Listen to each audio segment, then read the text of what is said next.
Wow! It's totally full of books! There's so many. I don't know where to look. Alright, if we want to get through that door out there, we need the Neptune key.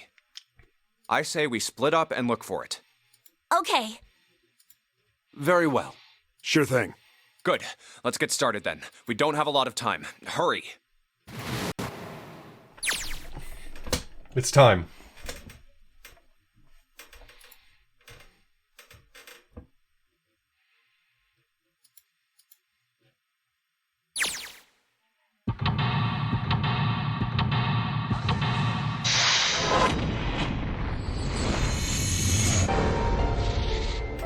No, I clicked around on one of the walls for like 2 minutes, and then internet went out, so we did not make any progress in here, really.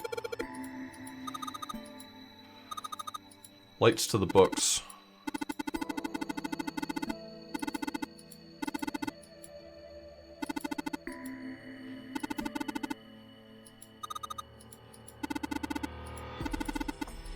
No complaint.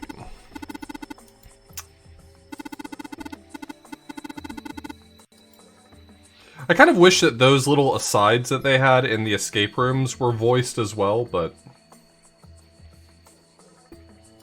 Look, I'm just grateful this game is voiced at all, so... Let me go back to not complaining.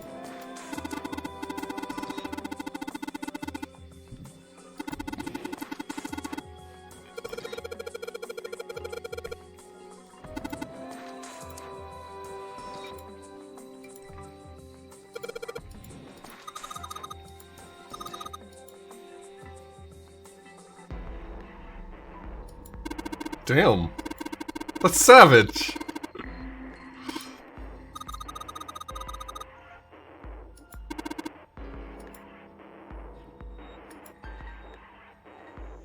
Oh, did they get weird there for a second? Glad I wasn't paying attention. Yo, Faust, thank you so much for the sub.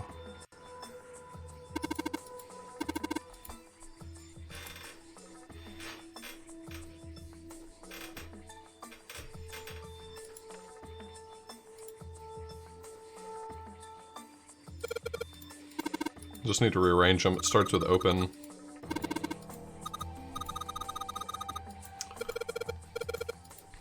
It says open here, find bulb.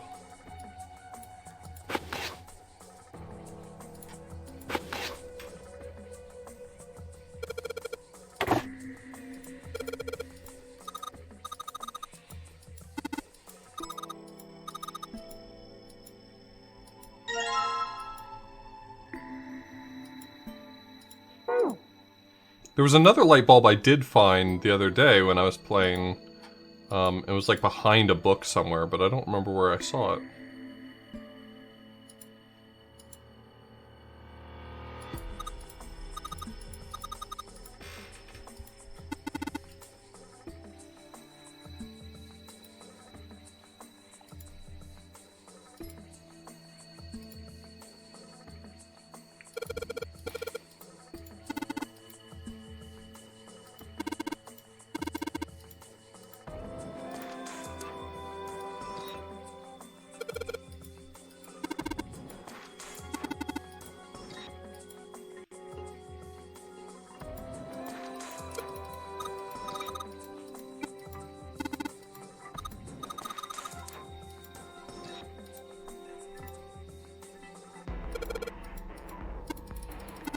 I remember looking at a bunch of these books already.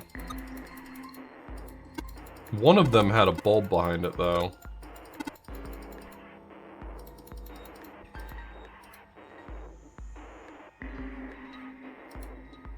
Oh, I turned. Okay, that makes sense.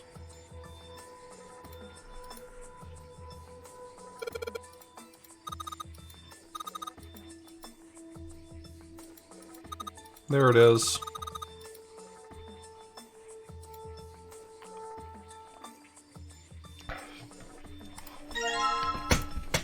No, that would be fucked up if one rabbit killed another.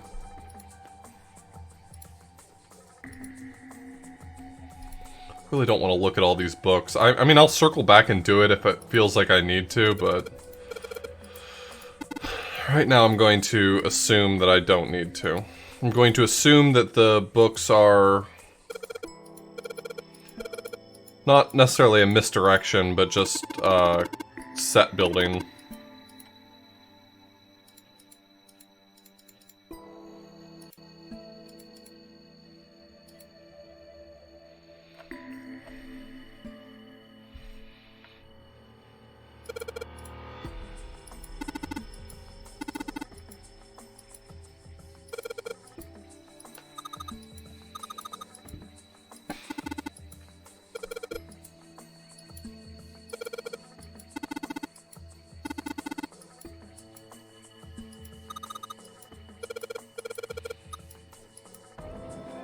We've heard the name Sheldrake, haven't we?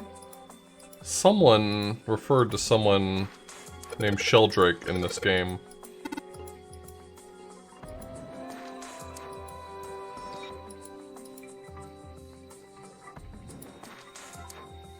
Need to find a 6-digit number in order to get into these astronomy books.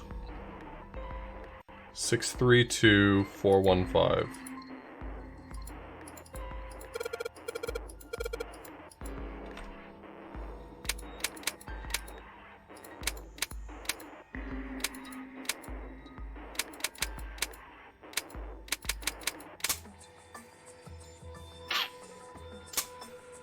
Can't make it so easy for me. You gotta make me have to do work.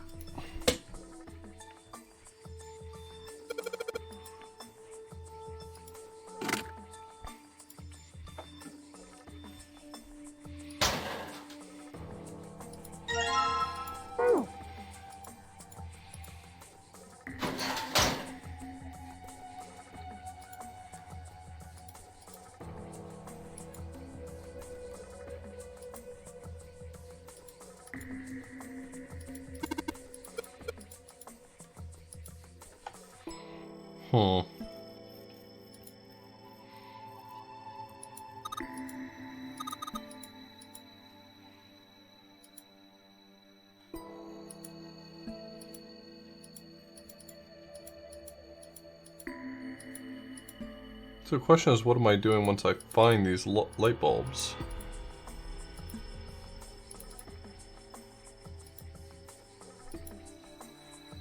Probably putting them here.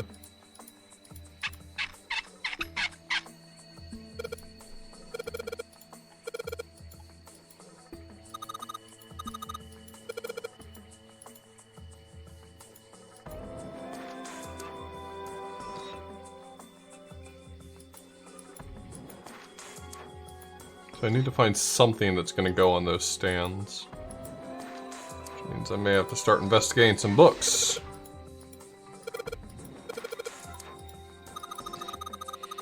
Oh, Gateway, thanks so much for the Twitch Prime sub. I appreciate it.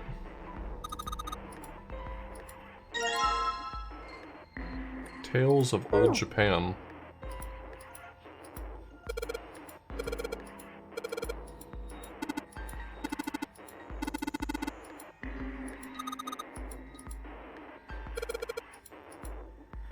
It's gonna be pretty tedious if I have to just like check every shelf for the books it wants me to take.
think we're gonna start poking at shelves then. Lucky that the next one I clicked happened to be one of them.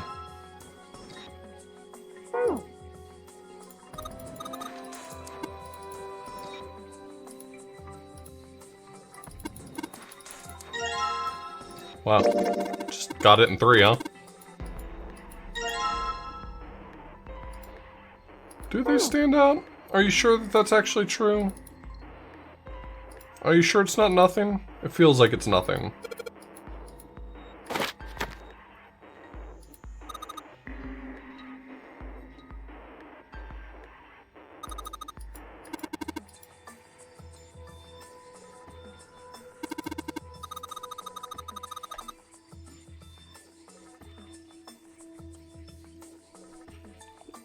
Uh-huh. They're red. Cool. Sheldrake 5? I think I saw the rest of this collection somewhere. Yeah, I think it was somewhere around here. Let's go take a look. Okay. Sheldrake. Have you heard of him? Sheldrake, I mean. Yeah, Lotus told me about him. There's a British biochemist named Sheldrake. He has a rather interesting theory. Morphogenetic fields, which relies on the theory of morphic resonance. Really? From Lotus, huh? Well, Clover also said something to me about that stuff. She did? Yeah, what was it? The ability to access a morphogenetic field is affected by a couple of things. The first is epiphany, and the other is danger. That girl. I told her not to tell anyone. You did? Why? Well, Look, man, I didn't push it because we're in a hurry, but I'm kind of sick of this. How about you just tell me, okay? I'm sorry, my man Junpei is showing up to work today, alright? I don't know what was going on with him every other episode, but Junpei is just, he's here. He's here to make the moves. He's here to make the tell plays. you what? Don't give me that. About the experiment. Ugh. Very well, fine. But not here. Let's move to the top floor. It's got much better acoustics. I suppose I might as well start by telling you why I kept quiet, and why I made sure Clover did as well. To be honest, the explanation is quite simple. Zero told me not to. I had little choice. He didn't walk up and tell me, of course. He gave me a message engraved on a card. That's a Braille card. It looks just like the one you showed us earlier. So you had 2 cards. No, only one. I just didn't read you the whole thing, dumbass. You don't know how to read Braille. Huh? What do you mean? I thought that card just had some rules for the nonary game on it. Yes, it did. And those were the rules I read you. However, they were not the only thing on the card. There was something I didn't read. Well, perhaps I should say there was something I couldn't read. And that was? Tell no one of the events that took place 9 years ago. Tell, and I activate your sister's detonator. It's a threat on our lives. Oh. Well, Whoops. Well, what about Clover? Did she get a message from Zero too? I don't believe she did. But doesn't it strike you as strange that Zero would shut my mouth, but not hers? Yeah. To be on the safe side, however, I told her it was best not to tell anyone. Still, apparently she told you. That girl. What's wrong with her telling me? Were you not listening? Okay, I'm sorry, never mind. Junpei did not show up to work today. He's still his same dumbass self. I figured some stuff out with the things she told me.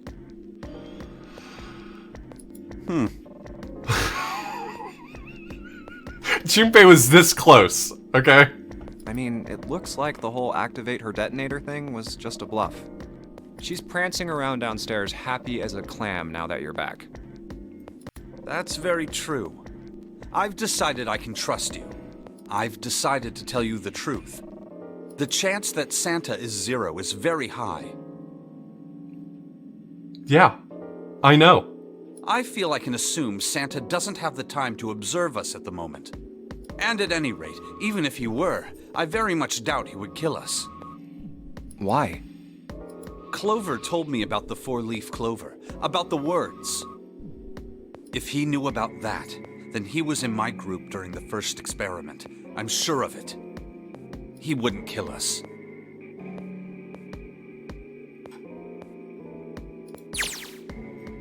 Oh, I forgot that it No switched matter it back what to the adventure. situation was.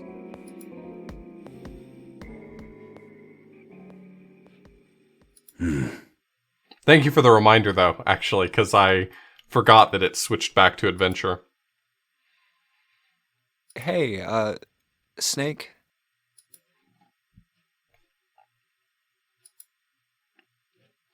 Yes, I know. You want to know what happened during the experiment. Yeah. How much do you know? Well, I tied my shoes today. Well, no, they came untied. Nothing. Clover told me about... I see.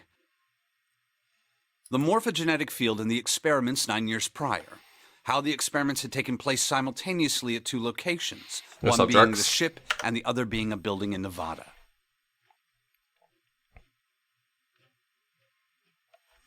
And the girl that died during the experiment. She told you all that, did she?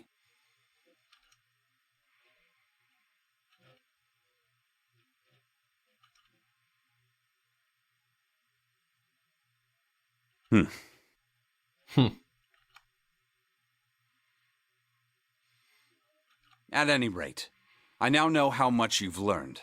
All that remains for us to determine... is who did this and why, right? Yes. Can you tell me what happened? Yes. The people who organized the initial experiment were from a company called Cradle Pharmaceuticals. There were 4 of them running the show. Gentaro Hongo, Nagisa Nijisaki, Teruaki Kubota, Kagechika Musashido.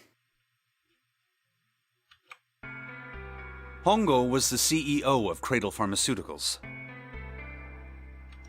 Nijisaki was his right-hand man and did the lion's share of the planning. Kubota led the company's research and development division. Musashido was their majority stockholder. It was these 4 people who planned the initial experiment. Let me simplify it for you. Hongo designed it, and Nijisaki put it all together. Kubota developed the technology required, and Musashido provided the cash. You really didn't have to summarize. I kind of understood the concept. So it's Hongo, Nijisaki, Kubota, Musashido...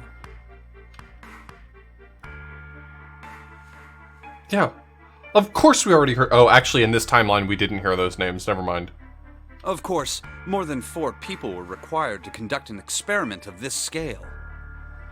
To that end, they organized a top-secret team to assist them with their research.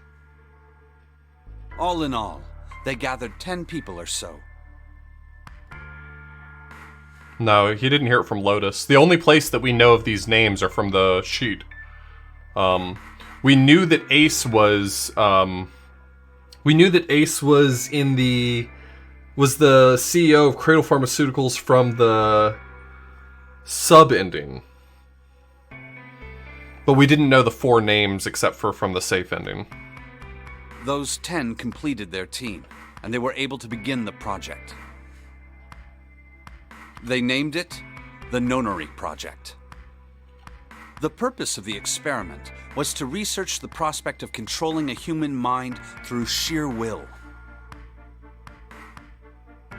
The vessel, I suppose you could say, for this control was the morphogenetic field. Huh. Why did the glycerin suddenly begin to crystallize? Why did the crystal structure of EDT undergo a sudden change? Why did the rats improve their puzzle-solving skills with each generation? Experiments with humans produce the same results. The more people who knew the answer to a question, the more there were who could answer correctly without having seen the problem before. Why is that? How could it happen? The answer is that the shape of the answer has been stored in a field invisible to the naked eye. And through that field, the resonant event transmits information related to that answer. That's essentially the idea behind morphogenetic fields. Oh my god, I feel like this guy's about to start trying to sell me essential oils. But that's just a theory.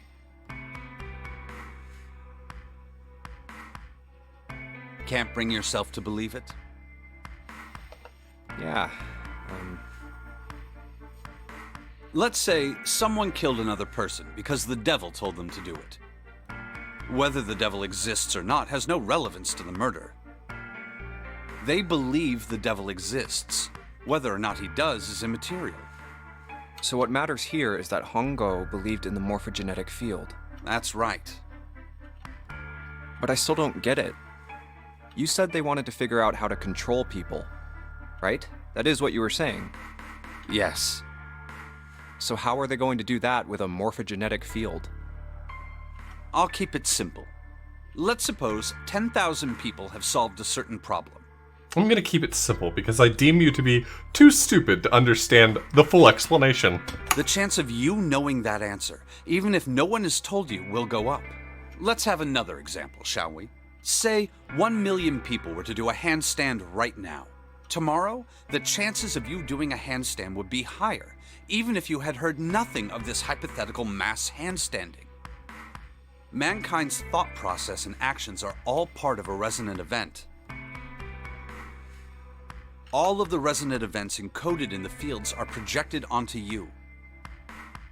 You know, I have no reason to think that Snake would know the answer to this question, but I feel like if I were to ask him what kind of crystal I should use to cure indigestion, I feel like he'd have an answer for me. Of course, this assumes you believe in this theory. Do you follow so far? Yeah. Now, if there was a person who had the same effect as those millions of people, what would happen? If that one person were to do a handstand, other people would find themselves wanting to do handstands as well. What? Handstands are fun. Everyone should want to do a handstand. Can you imagine what a person with powers like that would be able to do? Come on, there's no way. I'm not done. Imagine another scenario. Imagine another person. This is an ordinary person. Let's say he does a handstand. The picture is helping. I'm getting it. What if there was someone who could grab the resonant event he created by doing that and use it to make other people do handstands? What would happen then?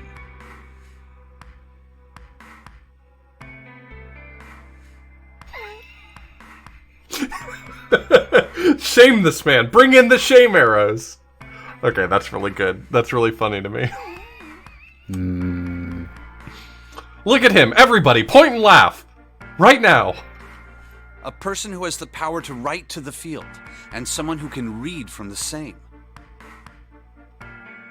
You could think of them as the writer and the reader, or the transmitter and the receiver. What would the world be like if there were people with abilities like these? So the transmitter's resonant event can be transmitted through the field and sent to the receiver. And then the transmitter can control Idiot the blue receiver baby boy. however they wish. Cry baby, baby blue boy. That's what you're saying, right? Yes, close enough at least. Come on, that's just crazy. Well, if you want to prove that, then you'll have to test it first. At least, that was how they thought. That was why they decided to do their experiment. That was how the Nonary project began.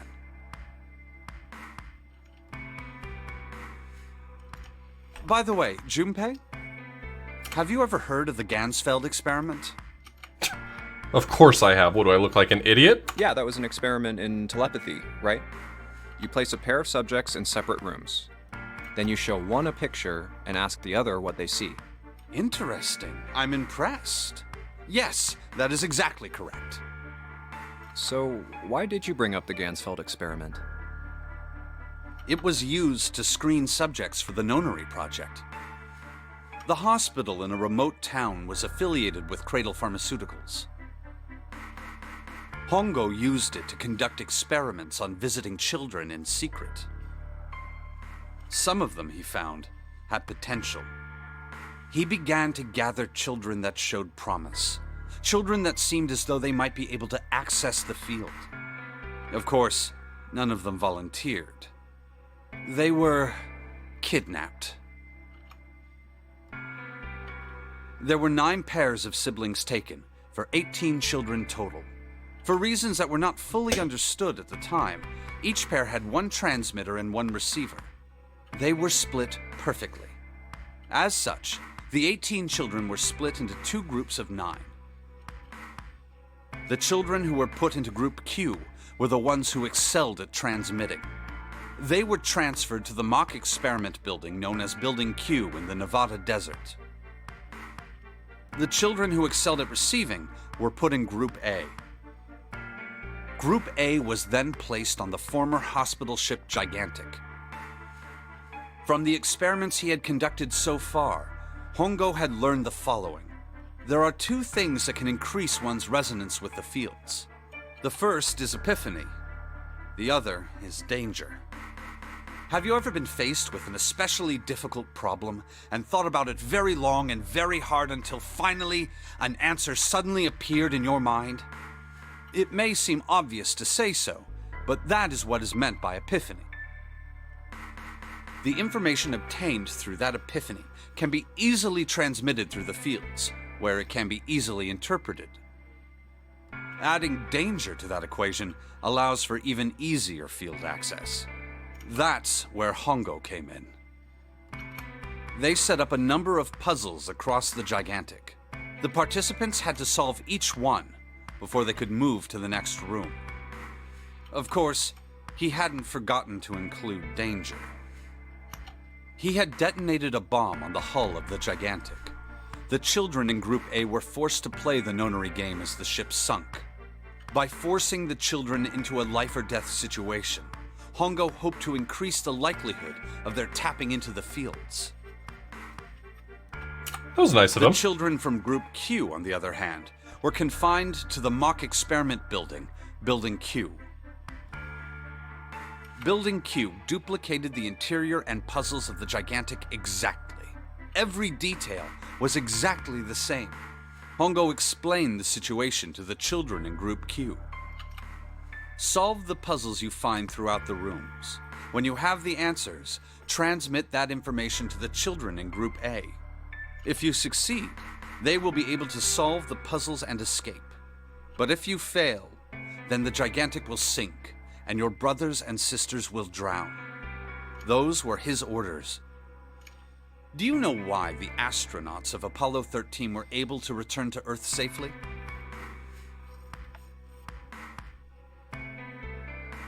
Hard work, dedication, good engineering. It was because NASA had access to a replica of the Apollo 13 capsule. All of the equipment, the instruments, everything. All of it identical. Everything was just like the real Apollo 13. NASA was able to replicate the situation the astronauts found themselves in. By putting themselves in the same situation, they attempted to solve the problems the astronauts were dealing with.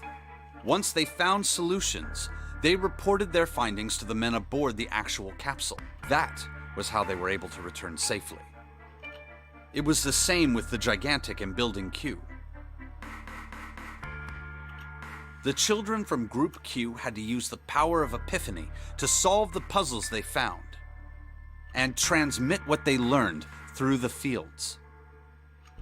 The children in Group A, however, they had to access the fields to learn how they might advance to the next stage. That is the simplest explanation I can manage.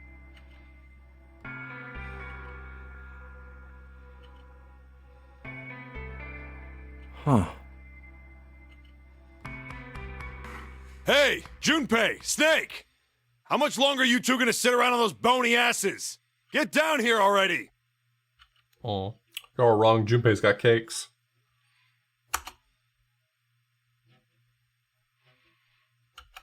He's right. Let's go, shall we? We don't have much time. We need to get out of here, and soon. Hold it. There's one more thing I want to ask you. Hmm? Are you sure that there were 18 kids? Uh-oh. Why? Well, I thought it was only 16. Oh, yes. That was what they said on the news, wasn't it? Yes, I have no doubt that 18 children were abducted and used in Hongo's experiment. After all, you couldn't exactly play a nonary game with any less, could you? Well, yeah, but are you saying that the news got it wrong? Yes, I am. There were 2 more children. However, they had no relatives that I'm aware of. I imagine no one filed a police report when they went missing. They were brother and sister, like Clover and I. The brother's name was Aoi. The sister's name was... Her name was...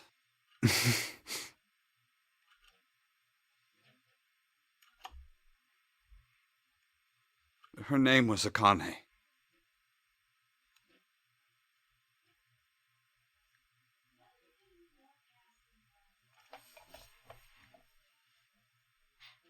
Well.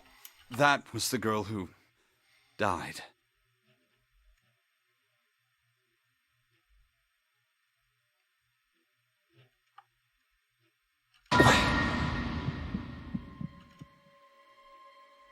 You're saying I'm playing with a ghost, right? I'm hanging out with a ghost? Akane Kurashiki died 9 years ago? Then, who is June? Ghost. No. That's impossible. It can't be true. Akane isn't that uncommon of a name.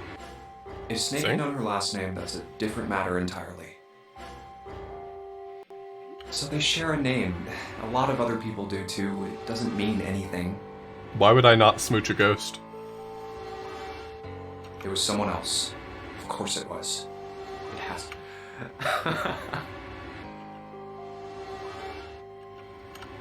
Is something wrong, Junpei? Your breathing sounds strange. Oh, no, it's nothing. I'm fine.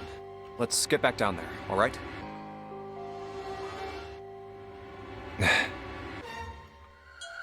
I couldn't do it.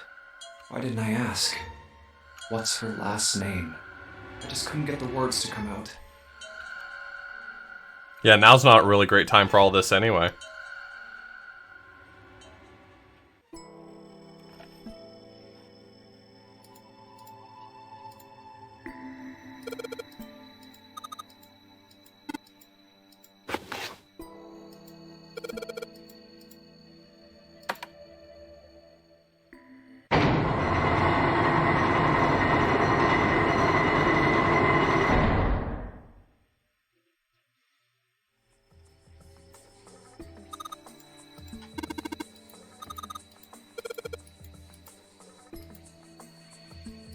It's time to smooch a ghost.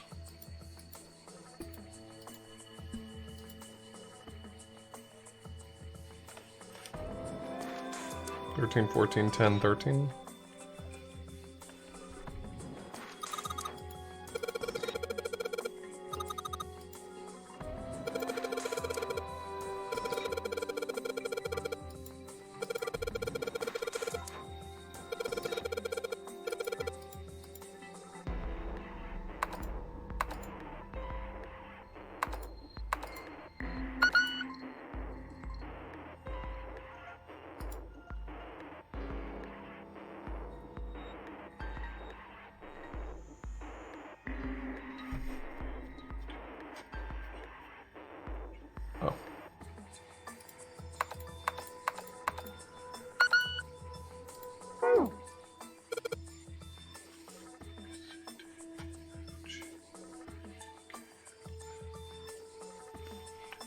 It was worth a shot.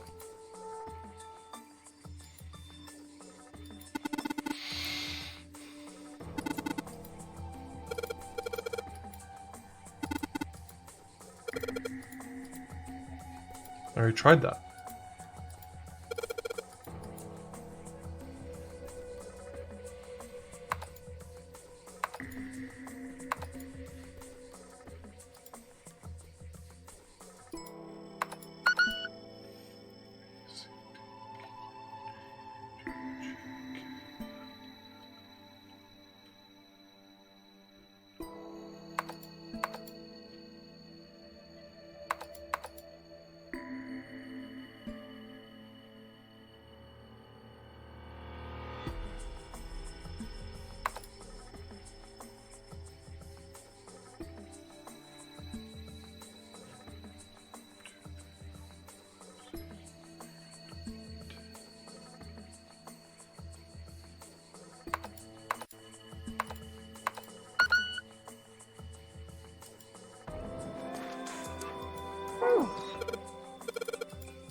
What was special about the one in the captain's room?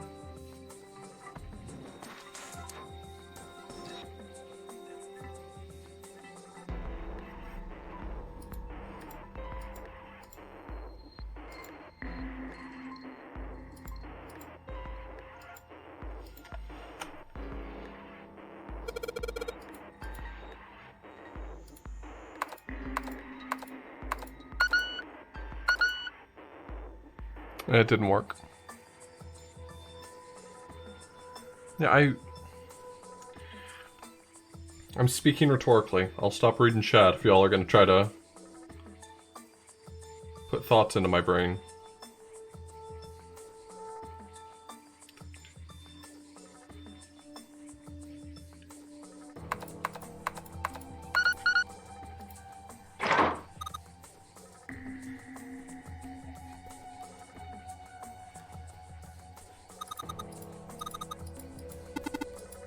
I know everyone in chat wants to be the smartest person in chat. Everyone in chat wants to be like, you think you're gonna tell me something. I'm gonna be like, oh my god, give that guy $100. He saved this stream.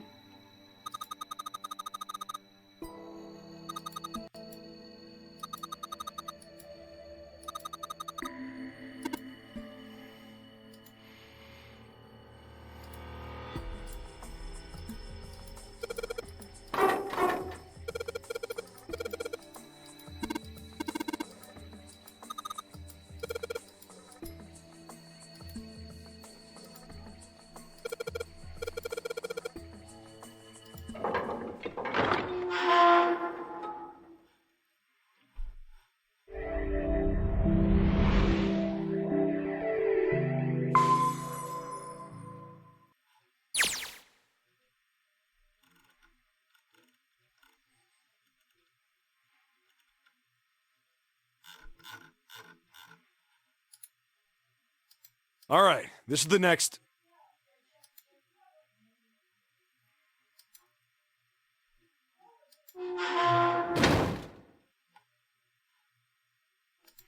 Ugh, the door!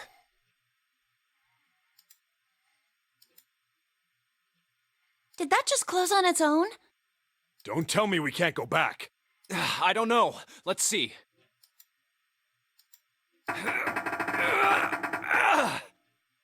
Damn it. It looks like it locks automatically. Is there any other way out?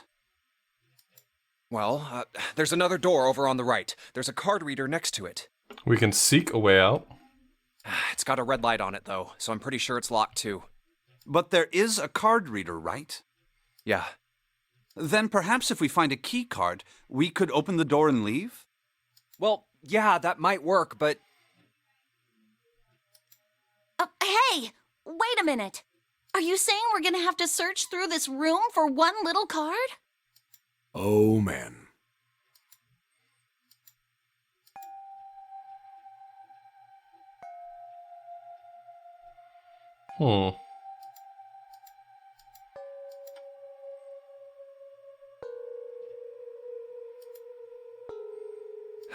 looks that way. No way! For real? Well, we can sit down and wait to die, if that's what you prefer. I rather doubt that, however, so it would be wise to start looking. We haven't much time. Let's find that key card. Oh, and the Neptune key as well. We won't be able to get through the hallway without it.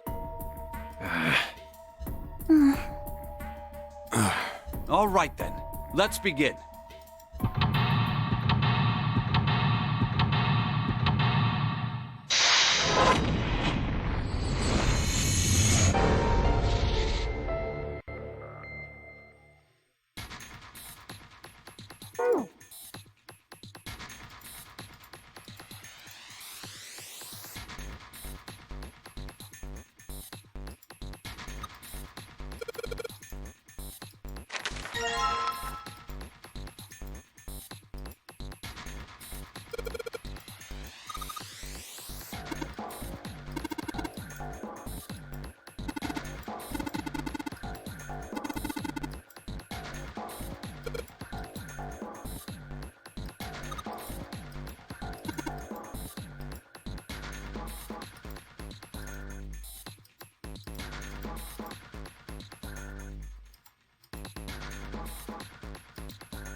So only cell that's wrong right now is this one right here. So how do I turn just this one on?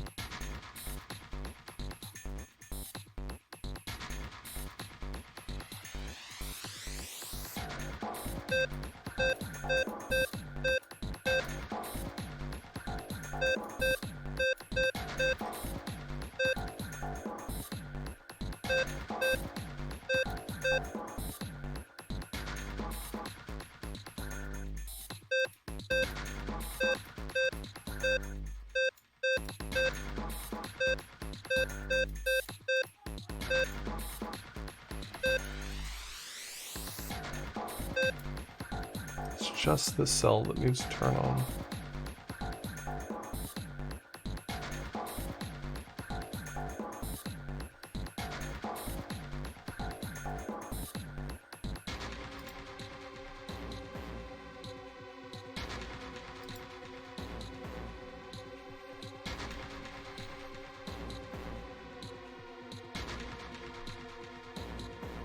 Hold on, I need to look at this like an actual game of Lights Out. Alright, so all I have right now is the cell off.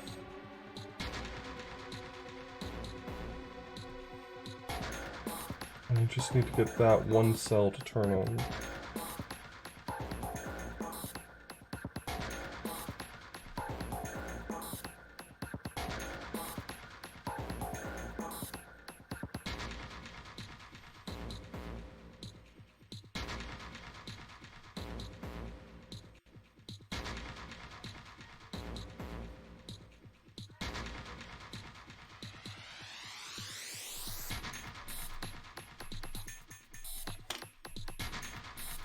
So I think it's...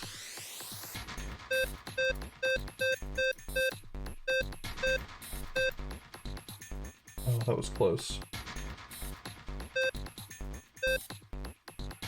Okay, now it's only the center one that needs to be turned on.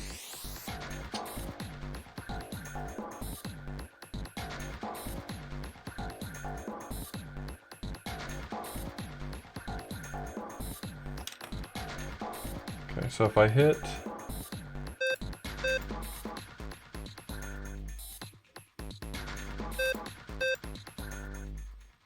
Only this one that's wrong right now.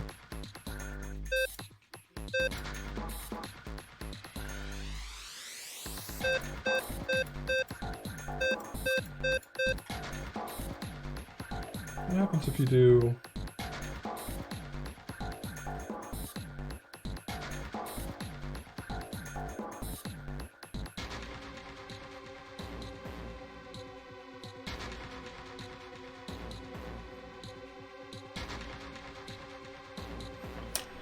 How do I get just the middle one?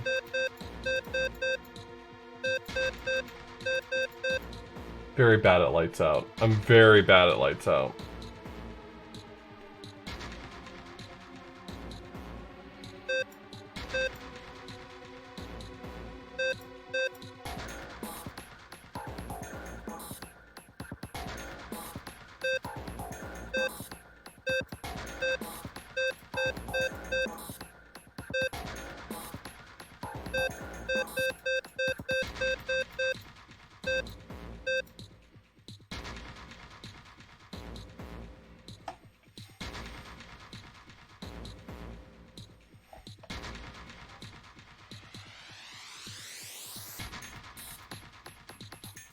Middle cell is the only wrong one right now.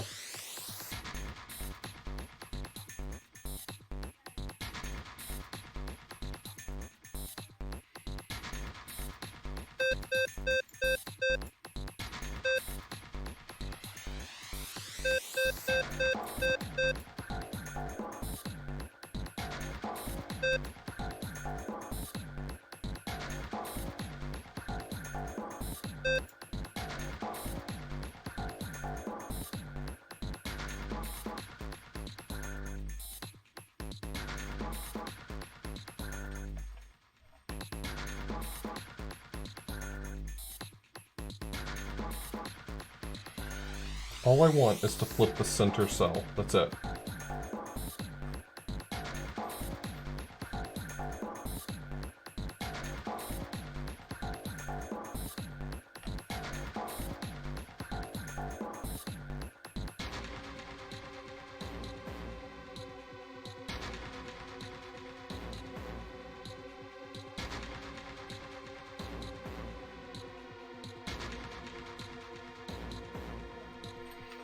If I do... There it is, okay. Paper helped.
So the directions are actually reversed now. So it's south, west, southeast, northeast, east, northeast.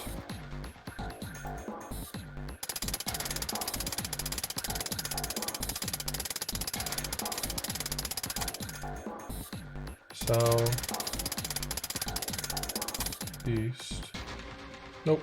It was southwest.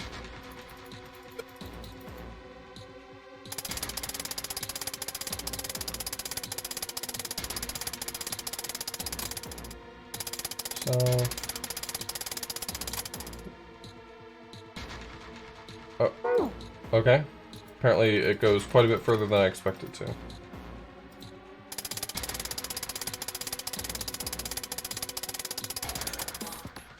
South, west, northeast, nope, southeast, northeast, east, north,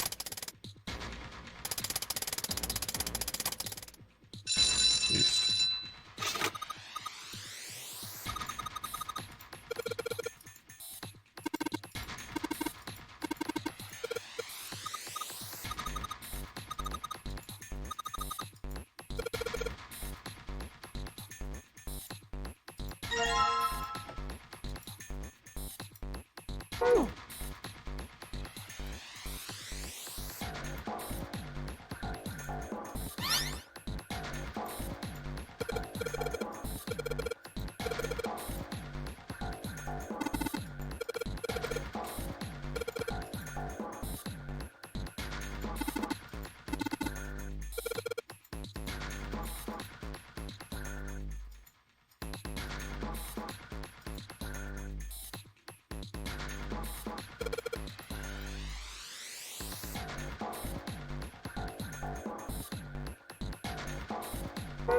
Does it not show me the display?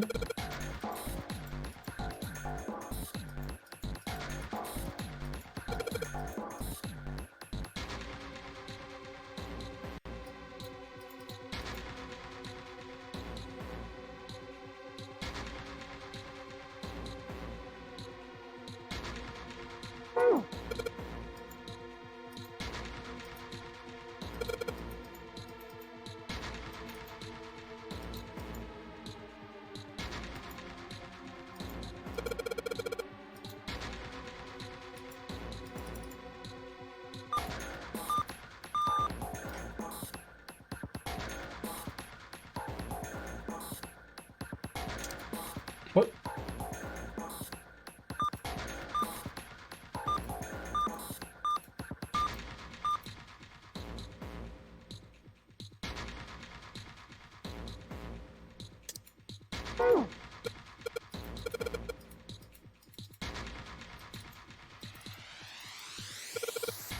I must not have found the other piece I need for this, then. That display must have just been an example. It may not have been the correct one.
Okay, so it gave me information on how to calculate Morse code, or how to type Morse code, and sure we'll find something that we need to type.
So it's having us split people up into rooms.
Two, 4, and 1.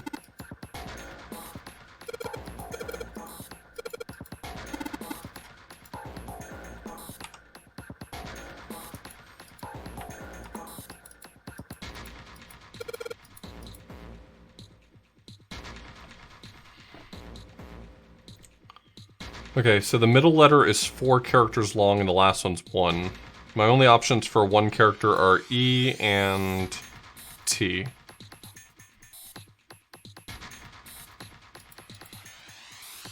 Could be ice.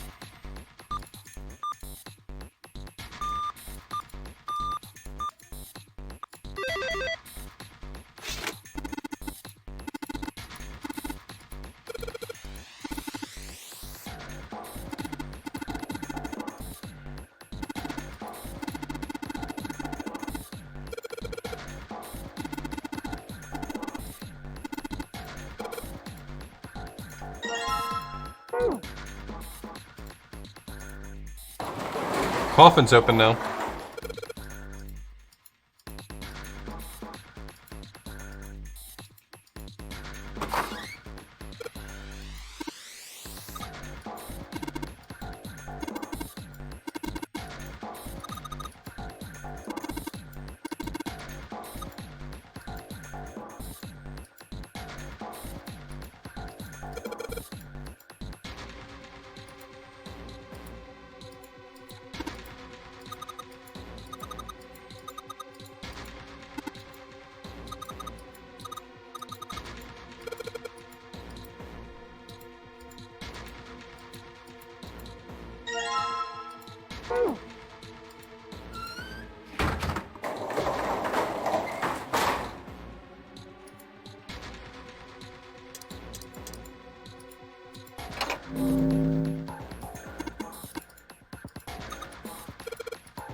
So the first one had 9 eliminated already, which would have been the 9th man.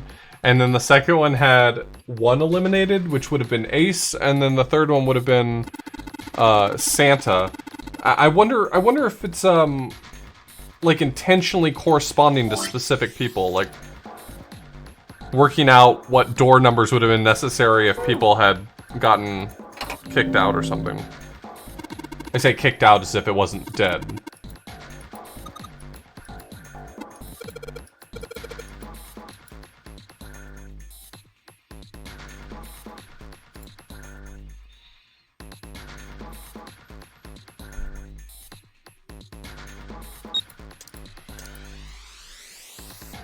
This one can't be done, right? Because there's just not enough?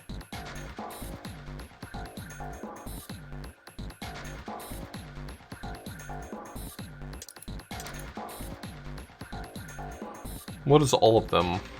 6 and 5 is 11, 19, 26, that's 8. So just put them all in there.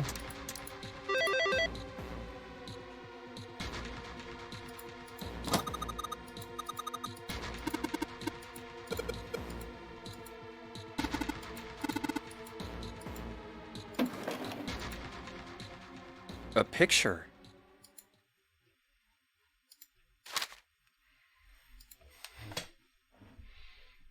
Look at this photograph. What the? He is definitely the 9th man. I feel confident that's the 9th man.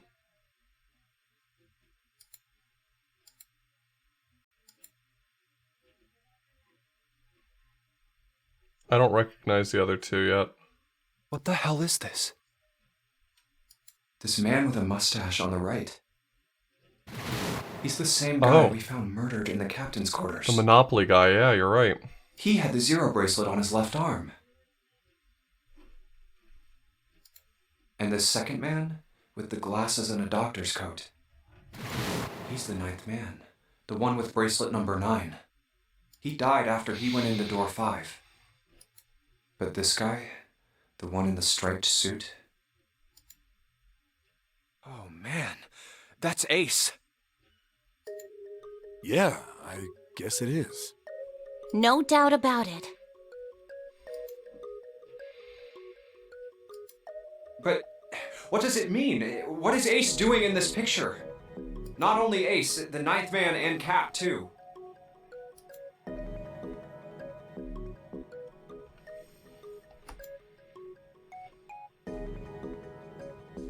And they look happy, like they knew each other well.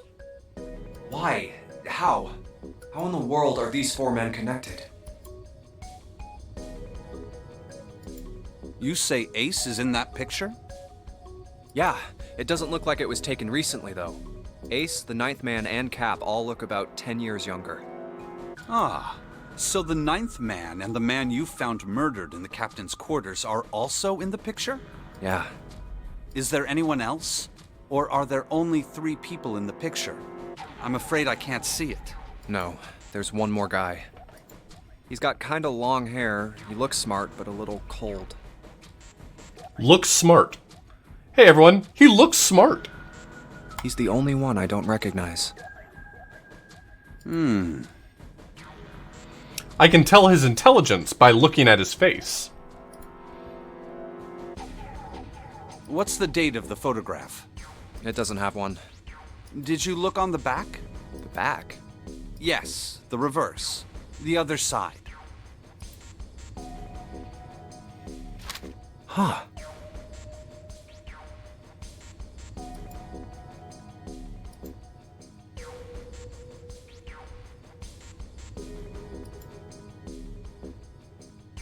praying for the success of the Nonary project. With Nijisaki, Kubota, and Musashido.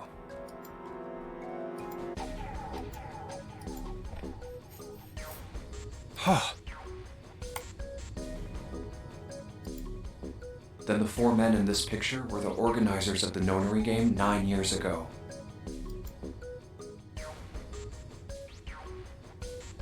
That means Ace, the ninth man, and Cap were all responsible for making it happen. But I feel like I should be more shocked about this. It's almost as if that's just how things were always supposed to be. Why? Why am I not surprised? Ace was the one in charge of the Nonary project. But why? Why am I so calm?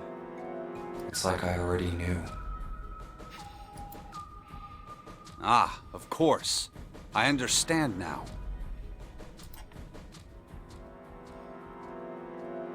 Ace was the CEO of Cradle Pharmaceuticals. He was the one who invented the game 9 years ago. He was Gentaro Hongo. Ace is Hongo?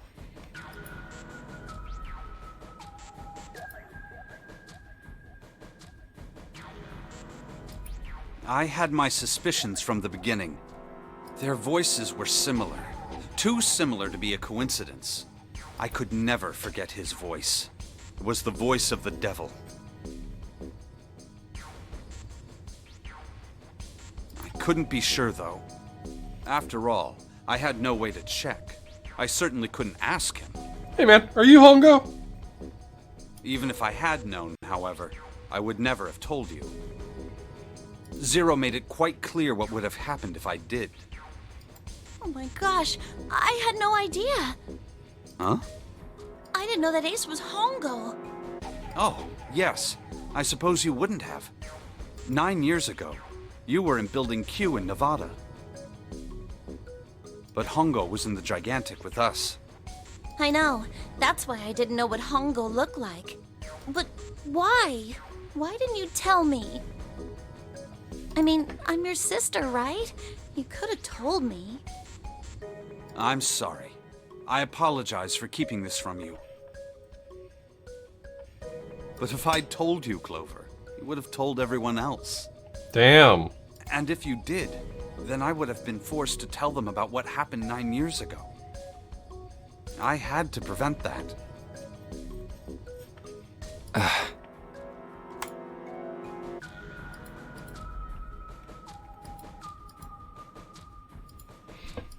Hey, Junpei. You think I could borrow that picture for a sec? Sure.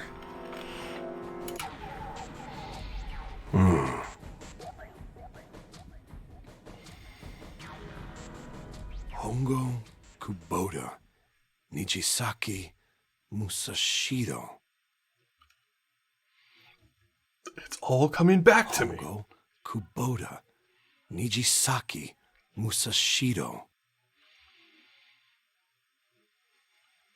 Hongo, Kubota, Nijisaki, Musashido.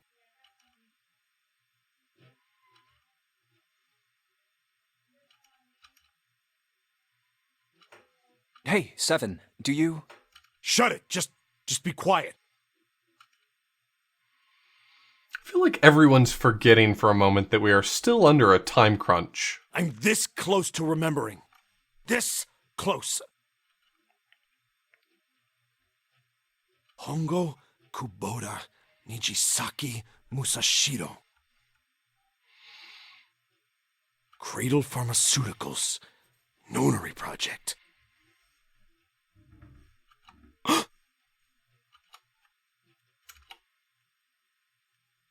Yeah, this is a different timeline than that.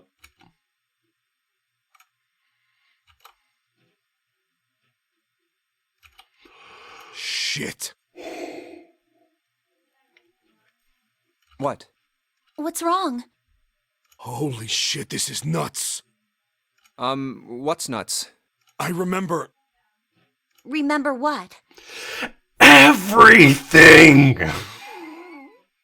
Everything. Everything? Yeah, I remember all of it. My memory's back!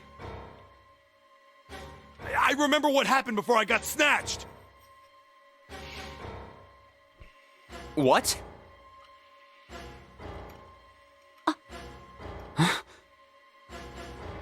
Let me tell you what happened. Like Snake said, Ace is Hongo. From the right, the other three are Musashido, Nijisaki, and Kubota. Musashido was the man with the cash. Nijisaki was Hongo's right-hand man, and Kubota developed the actual technical details of the experiments. How do you know all this? Come on, man, I told you, I finally got my memory back. No, that's not what I mean. I'm trying to ask you why you knew all this stuff in the first place, before you forgot it. You really want to know? Nope, just making small talk. Of course. Me too.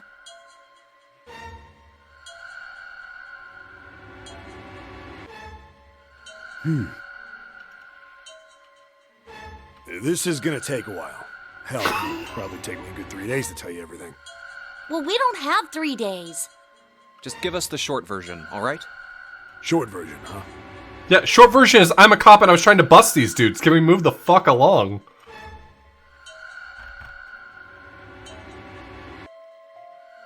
Alright, fine.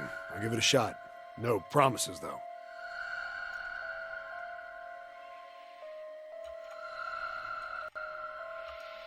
I'm a detective.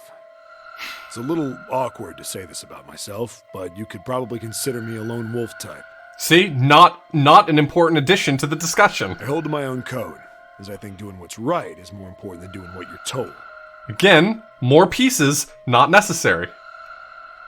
Why use more word when few word do trick? That's why I followed my gut that night. A slim lead brought me to the wharf. It was 9 years ago. The wharf had been cold as fuck, and I could barely see squat. I was investigating a mess of kidnappings, all of them children. It all had one thing in common: a history of visits to one particular hospital. A hospital under the management of Cradle Pharmaceuticals. And my investigation had turned up evidence that Cradle had been involved in the kidnappings. After a little sweet talking, I managed to finally get a real lead from someone inside Cradle. My source told me this. Tonight, a ship is set to take the children to a large passenger liner docked offshore. So I headed to the wharf. From the shadows, I searched the harbor until I found the ship he was talking about. There was a bunch of movement near it. Men in black suits, many of them were carrying large bags.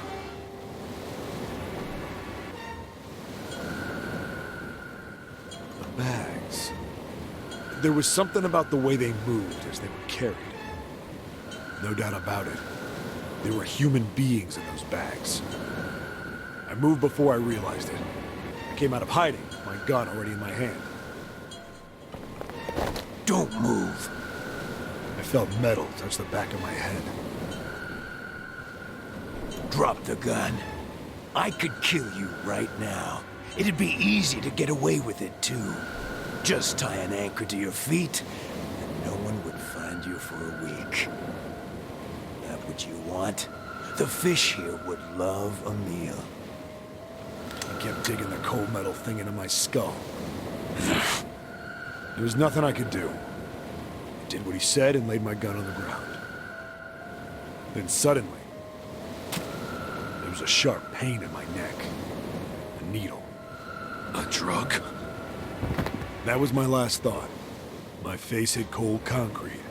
I was out like a light after that.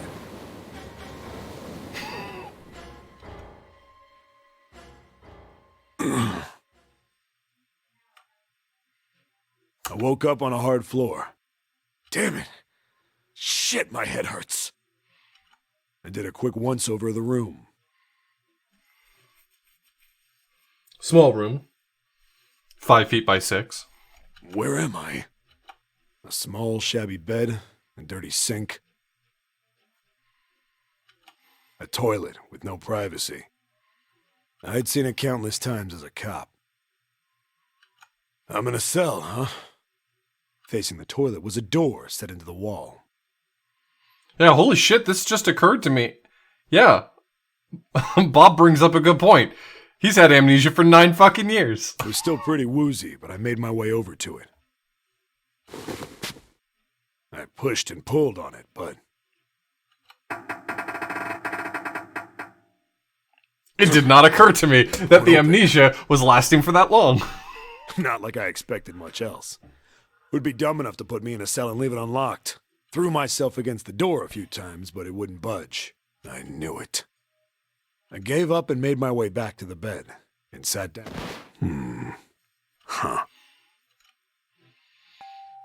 I sat there for a very, very long time. Then, I heard a faint voice. How long? Well, longer than the Shawshank Redemption, but not quite as long as the 10 Commandments. You know, somewhere in between. Those are 2 of my favorite movies. I love Charlton Heston. The voice was far away. I couldn't understand what it was saying. But I could hear one. It was pretty high, probably a little kid. Huh?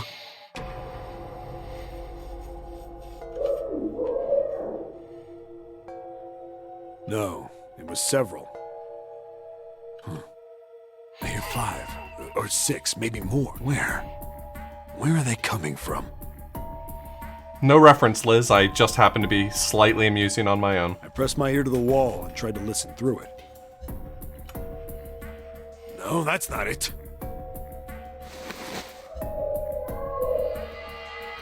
Left. It's coming from under the bed? I hauled on the metal frame and flipped the thing over. And there it was. The bed had hidden an air vent under it. The hole in the wall was covered by a metal grate. I dropped flat on the floor and peered through the grate. I couldn't see shit. And what is that face? It's like, he's kind of got like the,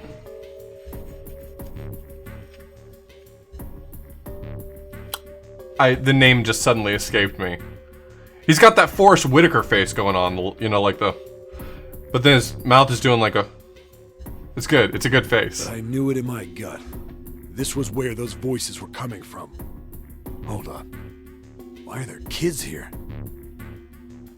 But then what my inside man told me popped into my head.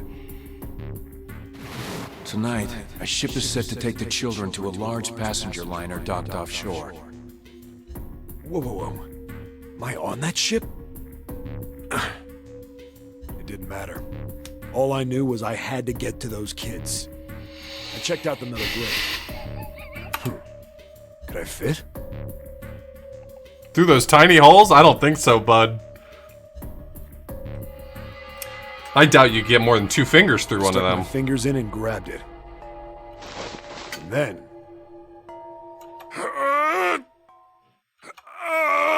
Stop showing this picture every time you make this sound.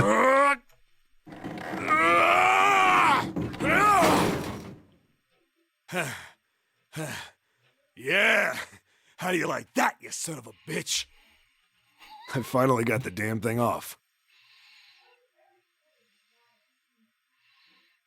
Sweat was dripping down my face, so I wiped it off and crawled inside. The first bit or so was tight. I had a wriggle on my belly.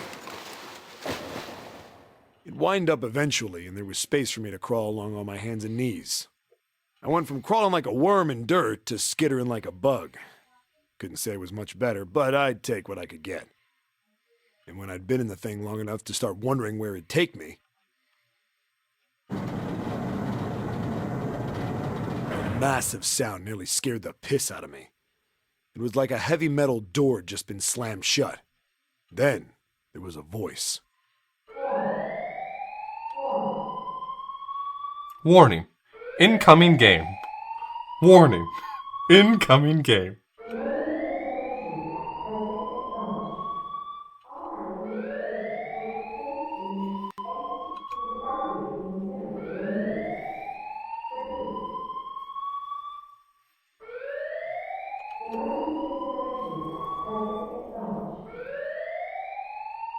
What? I wasn't sure what it meant, but anything with incinerator is bad news. Then, almost as if that was a cue, I heard a mess of young-sounding voices. A bunch of them were straight up screaming in terror, and all the sounds together made a howl that made the hair on my neck stand straight up. Damn it! What the hell is going on here? I scrambled through the duct as fast as I could. I made a giant racket, but I didn't care at that point. I soon found a metal door on the left side of the duct. The kids were screaming on the other side. I found it. I yanked the handle and threw the door open. I almost ripped the metal off its hinges. What the hell is this place? I couldn't believe what I saw. I love that the air vents go directly into the incinerator. The room had a dome up top, and there had to be about 9 walls, all the same size. Up in the ceiling was an upside-down funnel, almost like a chimney.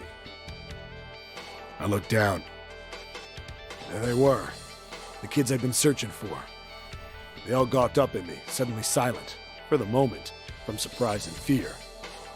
Scared of the room or me, I couldn't tell. Probably both, actually. Not like I can blame them running into a mug like this when they're already scared shitless. I snorted at my own dig at myself and turned to the kids. Don't worry, kids, I'm not your enemy. I'm one of the good guys. All of them stood there, frozen. Well, except one. He was a boy, slightly older than the others, in a private school uniform. Who the hell are you? He stepped forward and glared at me suspiciously. I'm a detective. I'm here to rescue you. It looked like they relaxed some the second I got the words out. How are you gonna help us? Where's the exit? There isn't one. The doors we came in through won't open, and the door over there... He kind of cut himself off. I think he was considering something before he changed his mind. Anyway, there's no point. We can't all get out of here. If we don't get out of here, we're gonna be burned to death. Burned to death? Can't you hear it? That voice said the incinerator's gonna start up soon. So...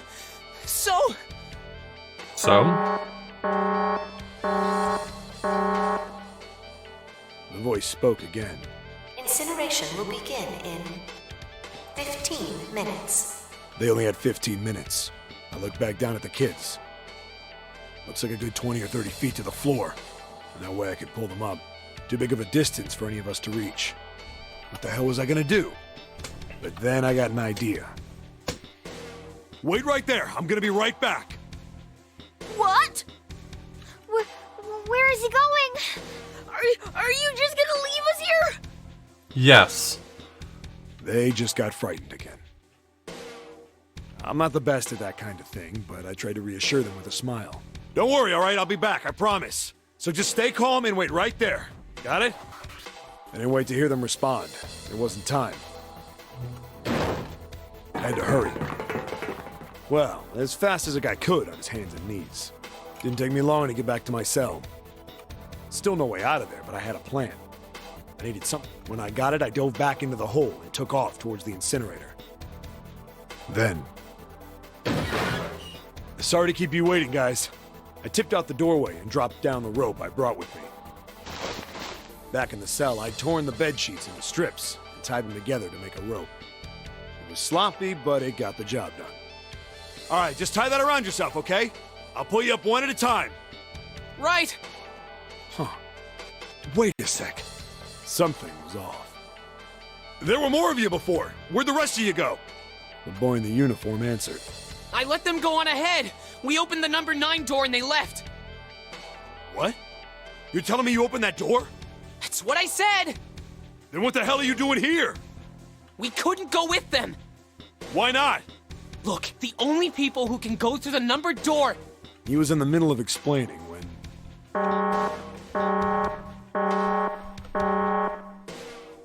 Incineration will begin in 5 minutes. The wall shook a bit from the voice bouncing around. Look, that can wait, all right? Just get us out of here! Right! I grabbed onto the rope. The first one I pulled up was a girl with a ponytail. Next was a girl with a red necktie. A boy in a jacket came after. He said he'd climb up on his own. The boy in the uniform was the last up. Like the other kid, he climbed up the rope himself. He looked pretty scrawny, but I guess he was stronger than he looked. He moved fast, but when he was almost to me, we heard some knocking. Everyone looked at the door. It had a thick, square window set into it.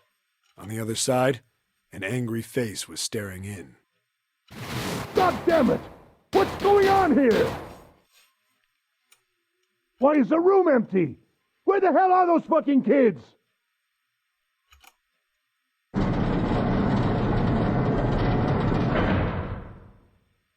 The door opened, and a man stepped in looking half mad with fury. I recognized his face. I saw him many times in photos during my investigation. The man's name was Gintaro Hongo, the CEO of Cradle Pharmaceuticals. Hongo saw the boy hanging from the rope. You know, I think if I were a mobster, I would just not dress like a mobster. That way people wouldn't immediately think that I'm a mobster when they see me. I would just choose to not dress that way. I would dress like I do now, in a t-shirt and shorts. Yeah! It was like he was an animal. He lunged for the rope. Hurry! No, sweetie. A CEO is a mobster. I know! Capitalism is an organized crime. The boy in the uniform booked it up the rope. You son of a bitch! Get back here, you little shit! 15 feet. 10. The second I could reach the kid, I grabbed him. I hauled him up and tossed him into the duct behind me. No! No! Hongo had lost it. His face didn't even look human. Shit, I would not have called Ace being the one to drop a gamer word. He was really a terrifying devil or some kind of damn monster. I quickly reeled in the rope, leaving a furious Hongo yelling at me from the floor. You fucking bastard! You won't get away with this! How dare you compromise this experiment! I had a hypothesis about what would happen if you set fire to children. Experiment? What experiment?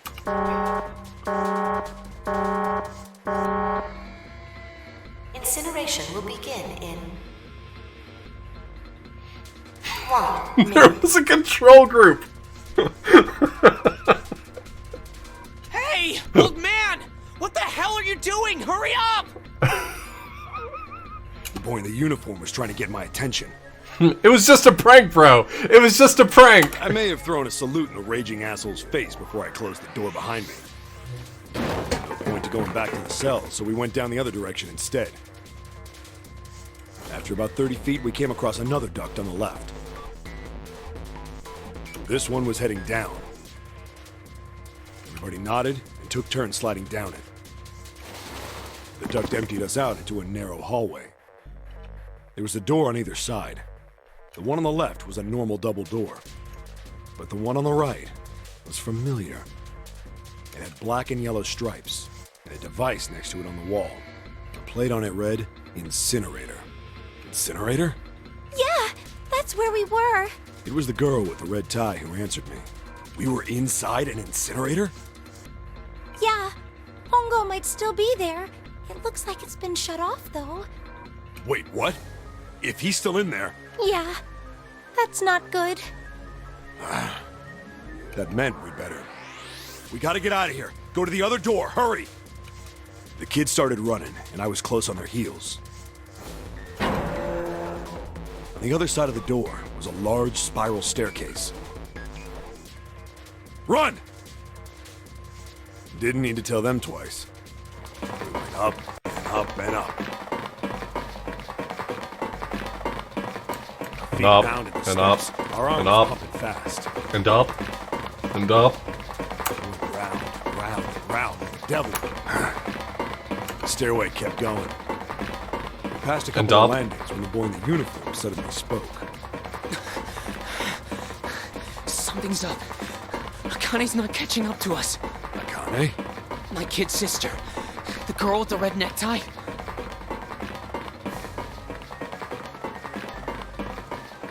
That's definitely Snake. Or, sorry, Santa.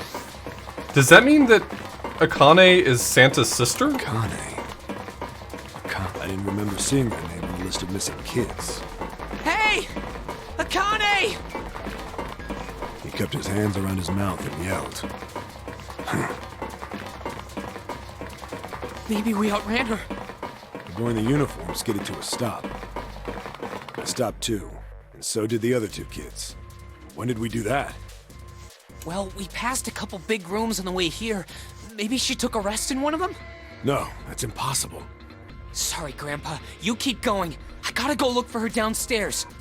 He turned to go. Hey, kid, wait! God damn it, I said wait! I don't think the kid even heard me.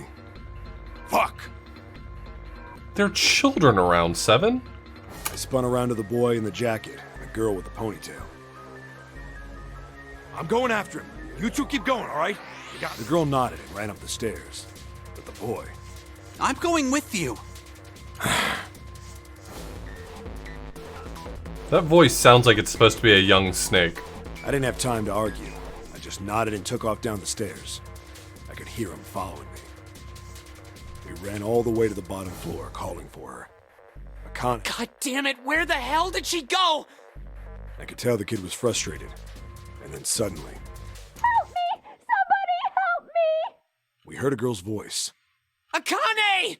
The boy in the uniform threw open the door and leapt into the hallway by the incinerator. We rushed in after him. I couldn't for the life of me believe what we were seeing. That bastard Hongo had Akane by the arm and was forcing her into the incinerator. Come on, goddammit, move! No, I don't want to! Let me go, please! I'd prefer not to be inside of an incinerator. She planted her feet squarely on the floor and was struggling to get away. But Hongo was bigger and stronger. She wasn't gonna win. Akane! My brother roared with anger and charged toward Hongo. Help me! Ah! You're too late, idiot! Hongo lifted Akane bodily into the air and threw her, still fighting him, into the incinerator. Ah! Before we could even blink, Hongo had leapt through the door after her. We saw him land inside.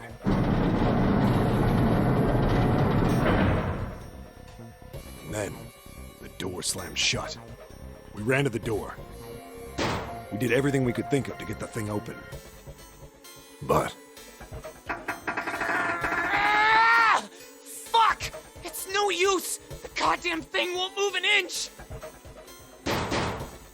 He learned this language by listening to slamming Seven. his fists against the door. He was close to shattering his knuckles with how hard he pounded. I'm just saying, children are very impressionable. You can't use that kind of language around them. Akane!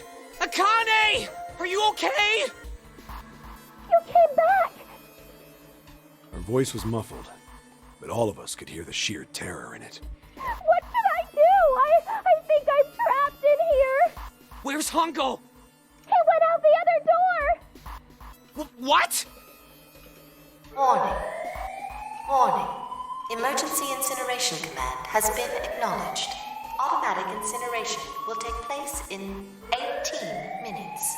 Please evacuate the incinerator immediately. Repeat.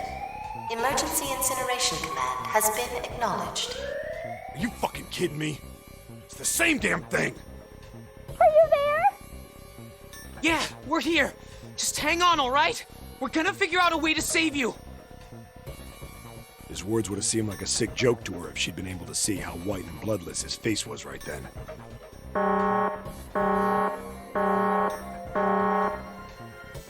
Incineration will begin in 17 minutes. Please help me! I'm really scared! I don't want to die, please! I don't want to die! It's gonna be alright. I'll figure something out. I promise. I promise, okay? You hear me? I promise!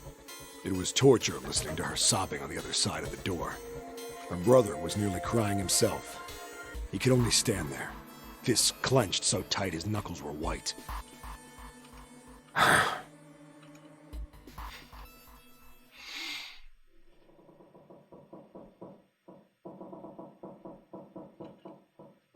Couldn't they have gone back into the vents the way they came? and gotten her out through the vents again?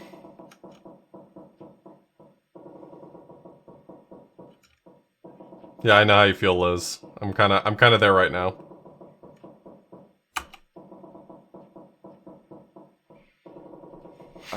What happened then? Snake's gonna be like, oh yeah, by the way, that was me.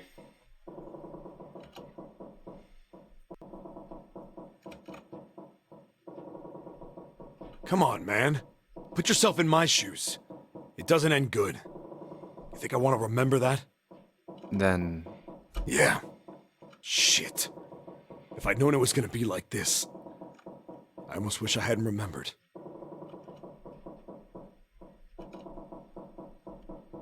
Hey, are you sure?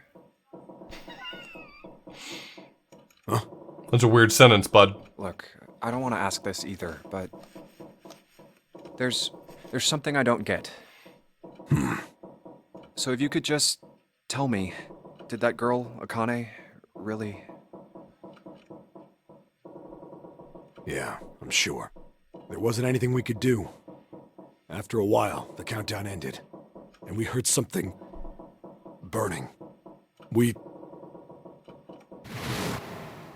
The fire stopped, but we still didn't move. Me and the jacket kid were frozen. The boy in the uniform collapsed as if he couldn't hold himself up anymore.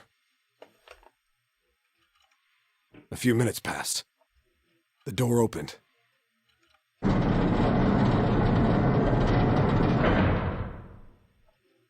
The boy in the uniform tripped over his own feet running in.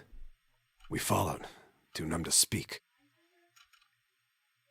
The air in the incinerator was hot. Oh. Unusual. Every breath made my lungs feel like they were on fire. It was like standing on hot asphalt. The air was wavering, and in the middle of the room, there it lay. The kid's legs were shaking so bad, I don't know how he managed to walk. I couldn't see his face, but his body somehow looked empty. Finally, he reached it. He fell to his knees as his legs gave out on him. And then...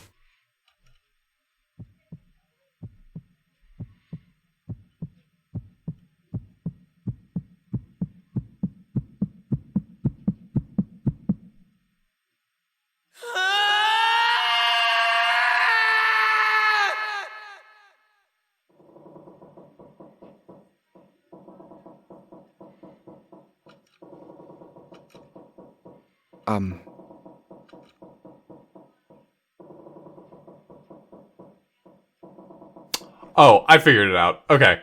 The last guy from the Cradle Pharmaceuticals gang, that was Mr. X. Got it. Okay. Can I ask you one more thing? What's that? The girl, Akane. What does it matter to you? Just tell me, okay? Please? Not the DS version. Kurashiki. Her name was Akane Kurashiki. Okay, cool. So that was my friend, who's definitely alive right now, I think. And not a ghost.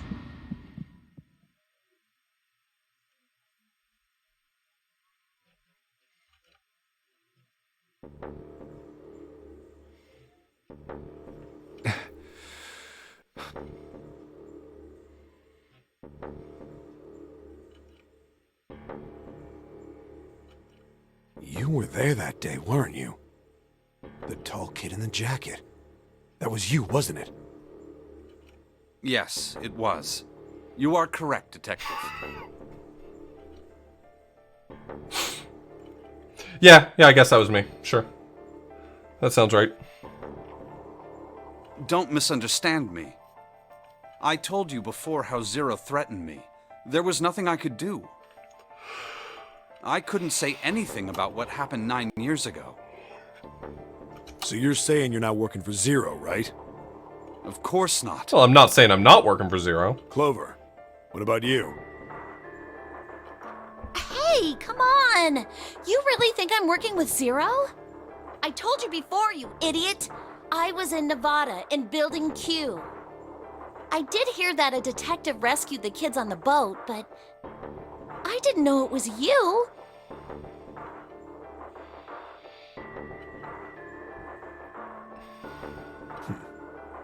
Well, I guess I believe you. All right, let me ask you another question.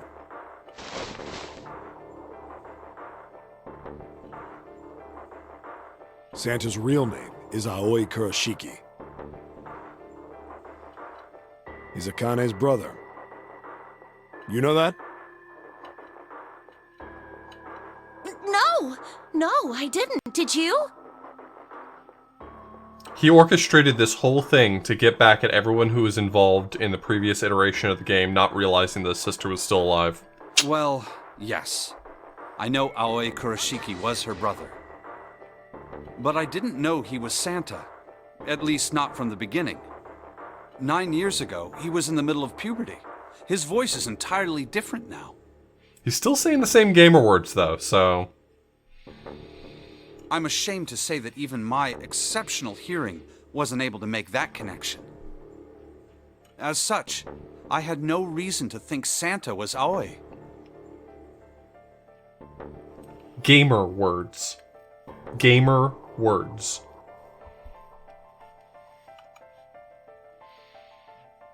Also, thanks for the resub, Grenlith.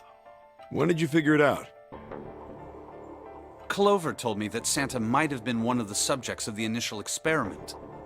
It was only a short while ago, while we were leaving the library. When she told me that, I had a feeling. Santa is Aoi? Akane Kurashiki, June's brother?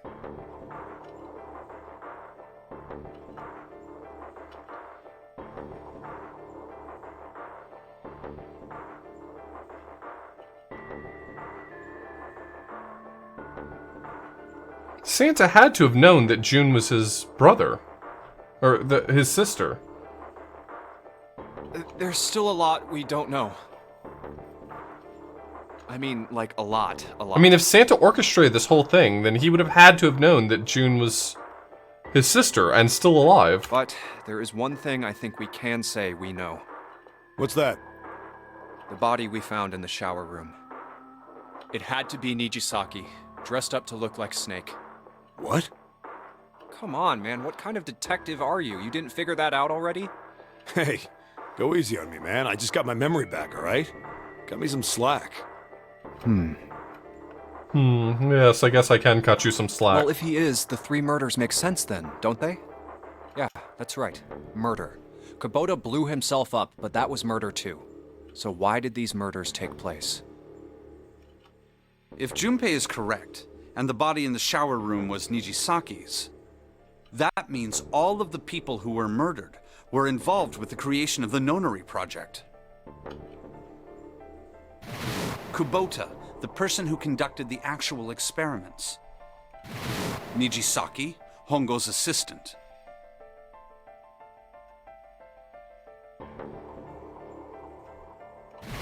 Musashido, the man who financed the project. You mean this was all just revenge?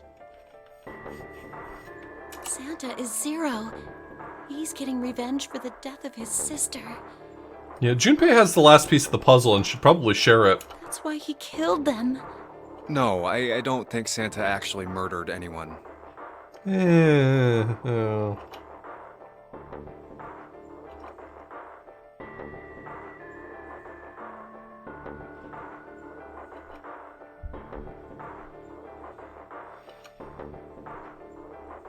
If I'm right, then it's not hard to figure out who the next victim's gonna be, is it? I'm pretty sure I don't have to tell you. Yes. Yep. Right. The next target will be Gentaro Hongo. The person who planned the Nonary Project. In other words, Ace.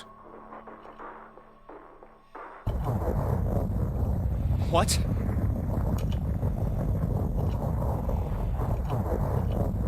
What the hell's going on here? It must be 6 a.m. Our time is up. Ooh, looks like your short version of the story should have been a little shorter. Shit! Come on, we need to get out of here. How?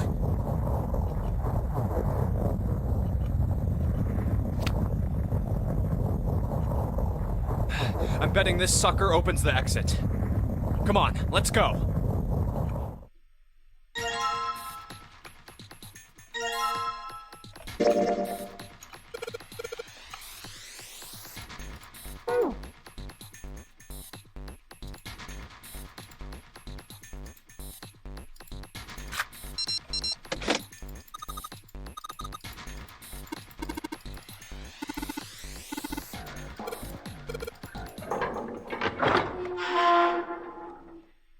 We found it.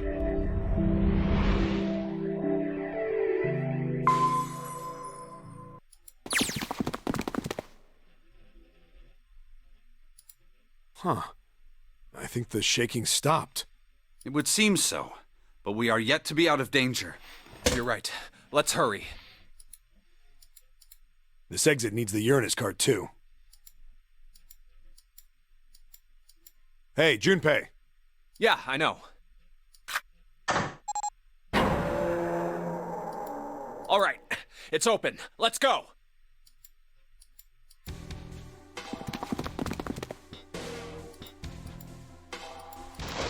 Okay, Neptune Key, let's see if you work. Yes!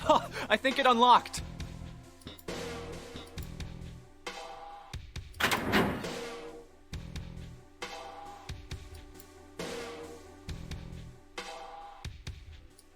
It says incinerator. So this is the incinerator. This is the first time I've seen it from this side, but yeah, I think so. The logic checks out. It says incinerator. That probably makes it the incinerator. Then there ought to be a lever near the door. Yeah, right here.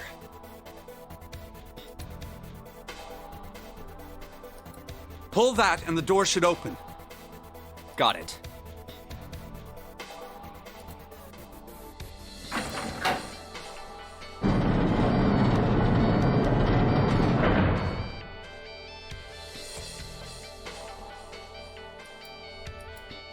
Let's go.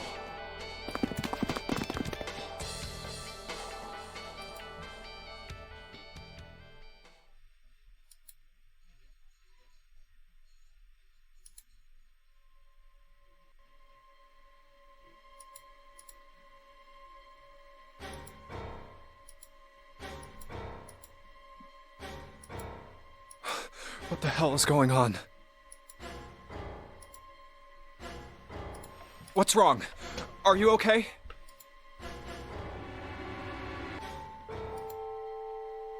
Jumpy, you came to get me. Of course I did. I made a promise. I'm so glad you're here.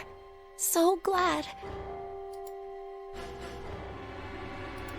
Hey, what happened to you? I'm fine. I just fainted. I wasn't feeling very good. I'm feeling a lot better now, though.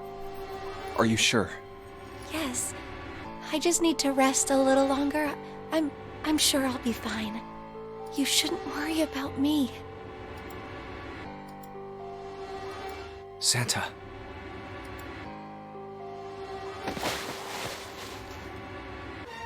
Hey, where is it? Where's the gun? You hide it somewhere?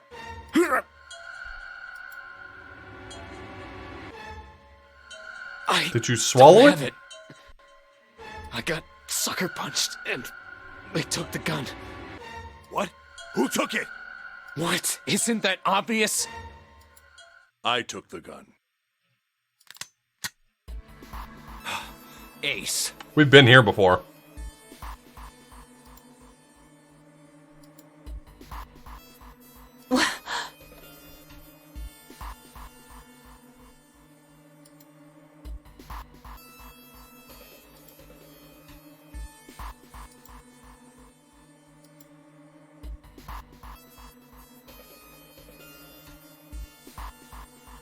Just what the hell do you think you're doing, Ace? Or maybe I ought to say Gentaro Hongo, CEO of Cradle Pharmaceuticals? You have me at a disadvantage, and I don't like that. You know me, but I don't know you. Do you have any idea how much I've suffered? Can you even begin to understand my pain? Nah, must have been very hard for you. The pain of prosopagnosia, right?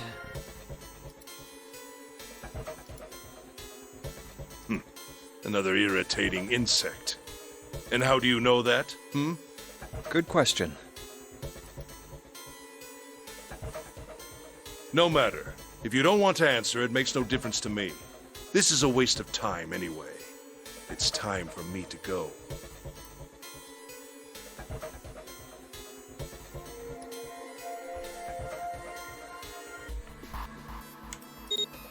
First is 1. Give me your hand.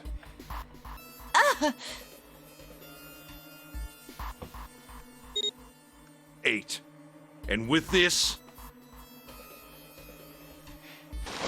Oh, does he have the 0? It's not gonna work. 9. Oh, he has the 9, that's right. The ninth man. Kubota's bracelet. I believe I've won this game. I've had quite a time playing with you. I must thank Zero, I suppose. No, 9 is 9. Wait, what? 6 is also 9, and Ace 3 doesn't know who Zero 3 was is. 0.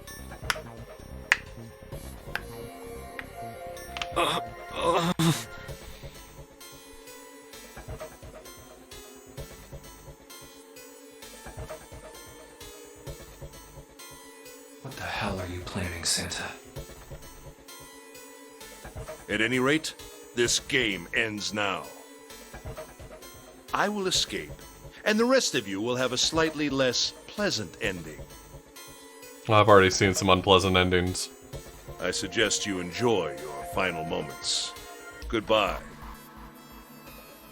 Wait!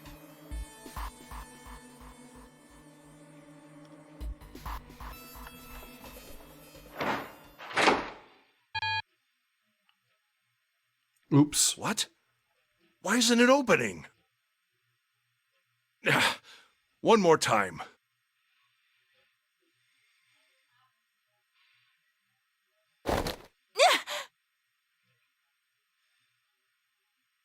Now open!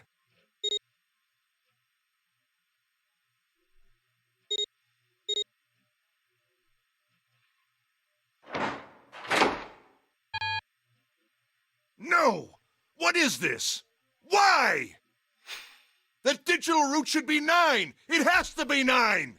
Then why? Why isn't it opening?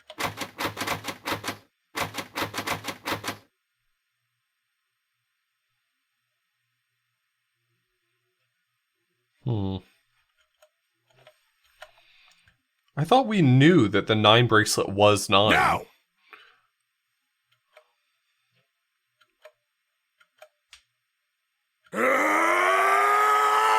See, if you yell, you prepare him for what you're gonna do. Shouldn't yell. No!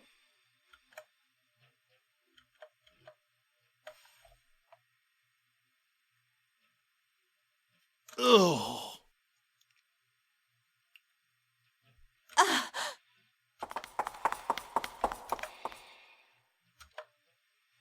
Oh, that was close. Too close. Thank you, Seven.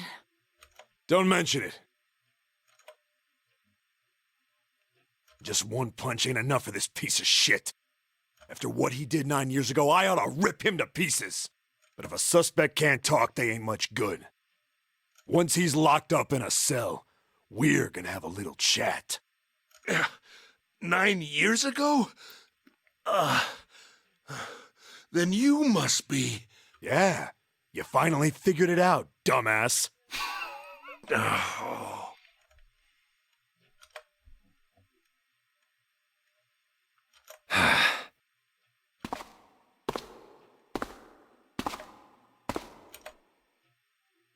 Ace, you killed Kubota, Nijisaki, and Musashido. Wait, Nijisaki? Yeah, I definitely killed those other 2, but Nijisaki? I liked him. Oh, right. You don't know yet. Yeah, sorry. You have prosopagnosia. You kind of killed your friend. All right. We'll just go through them in order then. That's what I thought. He uses the exact combination 189 Let's start off with in that Kubota. other ending. You talked to Kubota and managed to convince him to go into door 5 alone. You killed him without making it look like you killed him. The way I figure it, you had 4 motives. 1. In the nonary game, whoever adding I'm sorry. I can't. you wanted I 2. can't You let wanted him to do let this in fact, again. 3. Even if he knew you needed 4, but last you convinced. That was why you killed Kubota, but he was only the first. Next was Nijisaki. While everyone was off looking for the missing parts for the Reds, you ran into Nijisaki near the big hospital room. However, because of your prosopagnosia, you didn't realize he was Nijisaki. Chiefly because, when you met him, he was dressed like Snake. That was why you thought Nijisaki was Snake. No, that's not... That was Nijisaki? Why? How did... I'll get to that. Anyway, you thought he was Snake. Snake was one of the kids in your experiment 9 years ago. You remembered him because he was the blind kid. But his presence made you think. Snake was one of my subjects 9 years ago. He probably hates me. But if that's true, why isn't he saying anything? Is he keeping quiet because he can't see? Or perhaps he's working with Zero to get revenge on me. Whatever the reason, anyone who knows my past is a threat. Before he tries anything, I need to get rid of him. That was when you decided you had to kill him. The murder weapon was Kubota's bracelet. You just waved it over the Red. Verified your own number and then grabbed Nijisaki's arm and forced it over the scanner panel. Then, when the door opened, you kicked him in. 9 seconds later, the door closed. And then 81 seconds passed. And poor Nijisaki was dead. And you mean to say... Snake is still alive? Sorry to disappoint you, but I'm as good as new. Thank you for killing the wrong man, but I can't say I like knowing that you wanted me dead. Although, to be honest, even if you hadn't tried to kill me, I would still hate you very much. I love Snake. God, I love Snake so much. Maybe the only good character in this entire game. Well, I wouldn't blame you.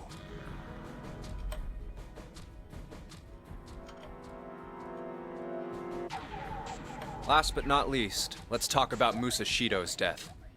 When Clover and I were investigating the chart room, you came over to talk to me. Do you remember what you said? Oh, a pocket watch. Might I take a look at it? I handed it to you, and you left the room. You had been in charge of the Nonary project. Of course you would have known the solution to every puzzle. Which would mean that you also knew how to get out of the wheelhouse.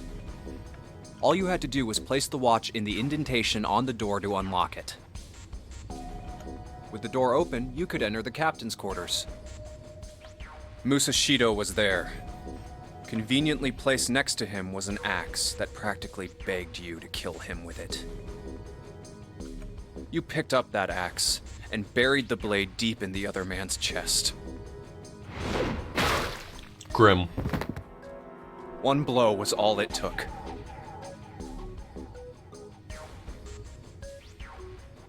And then you returned to the chart room as if nothing had happened. There was something I wanted to speak with you about, Junpei. Could you come with me for a moment? I had no reason to say no, so I followed you to the wheelhouse. When we stepped inside, remember how you slipped your hand into my vest? You pulled out a piece of paper, the one I used to cheat during the vote. But that wasn't really what you were after. Your true purpose had been to slip the watch into my pocket. It wasn't a very good plan, had way too many holes, and someone saying the wrong thing could have brought it all down around you. You must have been desperate.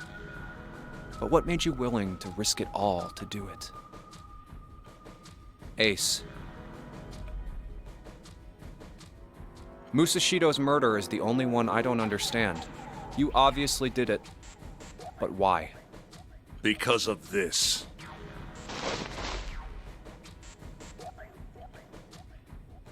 What's with the paper? Just read it.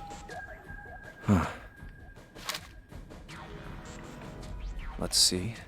Zero must have given him instructions. Number 1. There are 2 ways you might survive this ordeal. The first is to win the nonary game. The second is for you to confess your sins of 9 years past. I have prepared a camera in the captain's quarters. The images captured by that camera will be streamed through a satellite and distributed across the world. Simply look into the camera and repent. Once you have confessed everything, I will release you from this ship. To make your confession more credible, I have left you a witness in the captain's quarters. Perhaps he will confess with you. The decision is yours. Do as you please. Zero.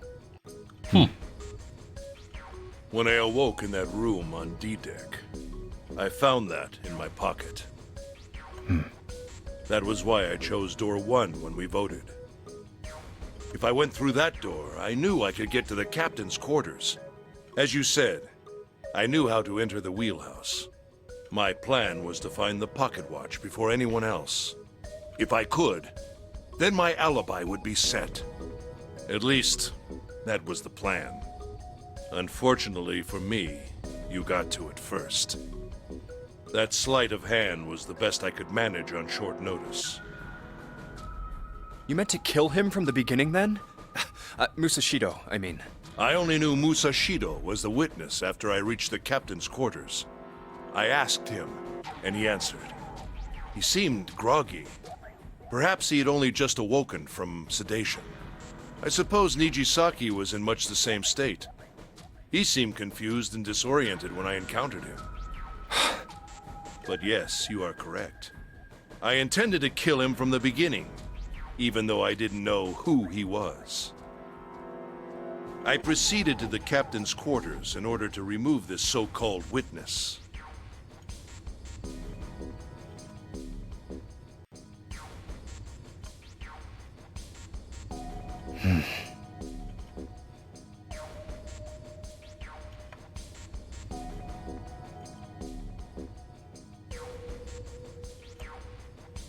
Ace, you figured it out, haven't you? You were being manipulated. Yes, so it would seem. I was little more than a puppet, in many ways.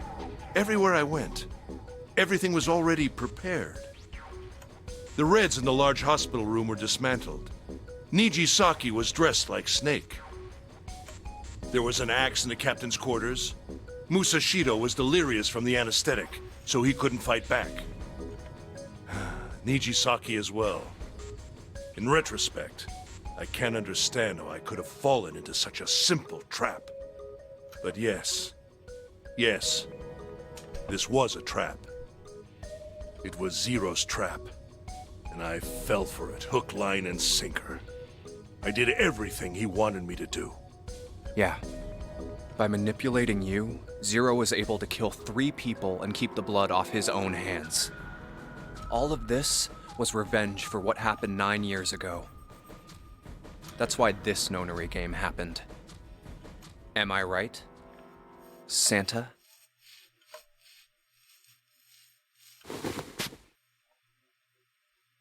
Huh? What the hell are you talking about? I don't know any... Ain't no point trying to play dumb anymore, Santa. Actually, I guess I should call you Aoi Kurashiki, huh? My memory came back to me, kid. You're Aoi Kurashiki. No doubt about it. Sorry, my memory works. I know you. Never thought I'd be back in this room talking to you.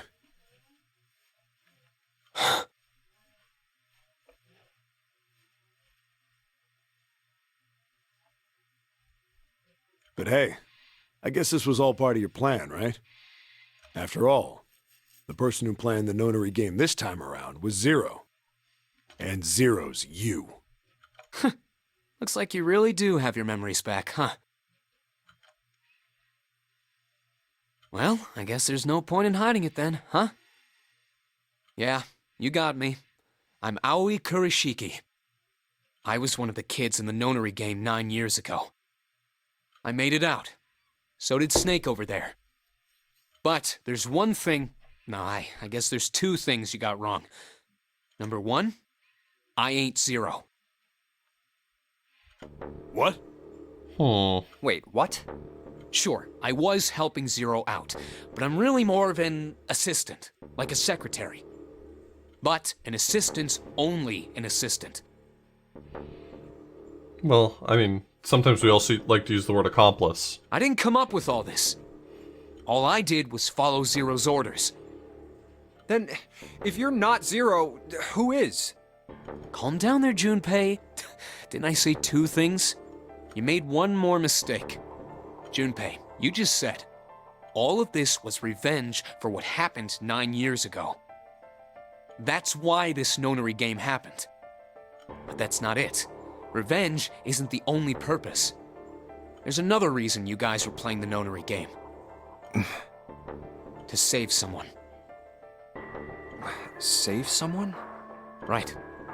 You were brought here to help my sister. To save Akane. What the hell are you talking about? Akane Kurashiki died 9 years ago in this room. I was there. I saw...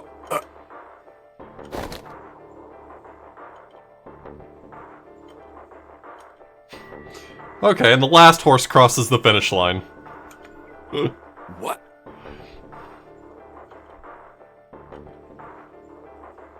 What the hell? Where is she? Where's Akane Kurashiki?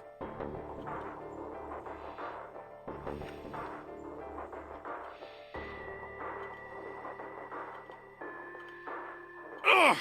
Oh, my head! My head, it feels like it's gonna pop. Seven! What the hell is going on? I don't know. I just... Oh! I swear to God, my head feels like it's about to explode!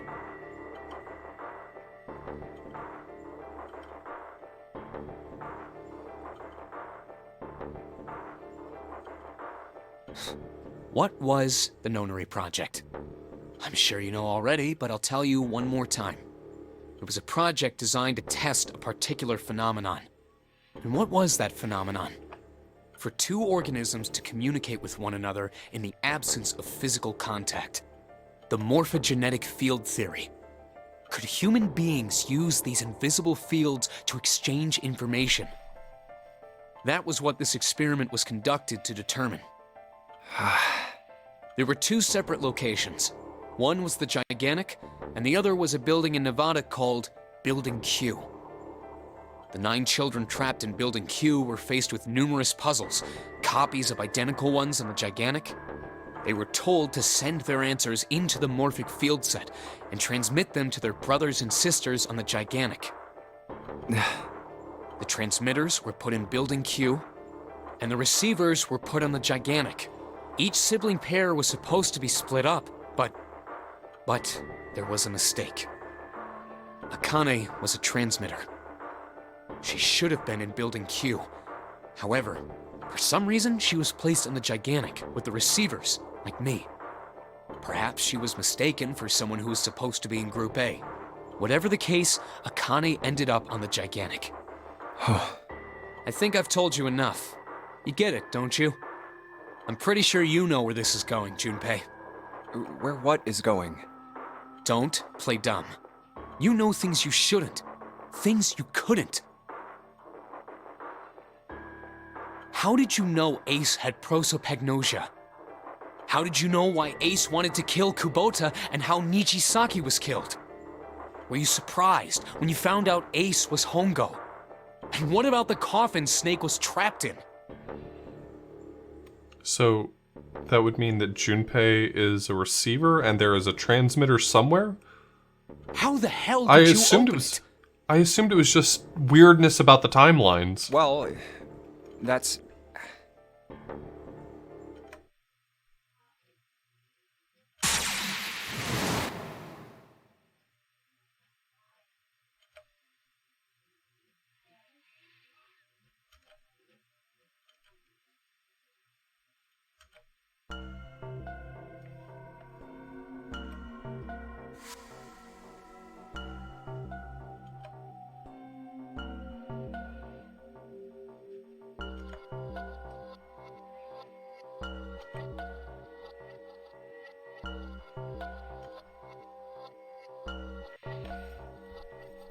Is this why I encountered a book about teletemporalism?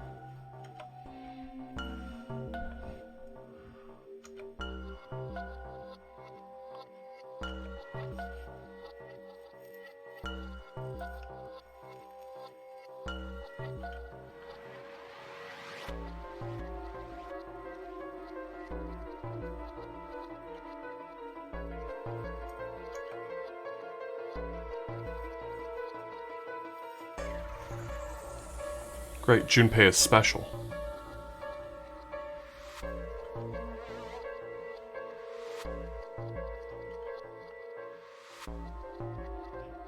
I'm Zero?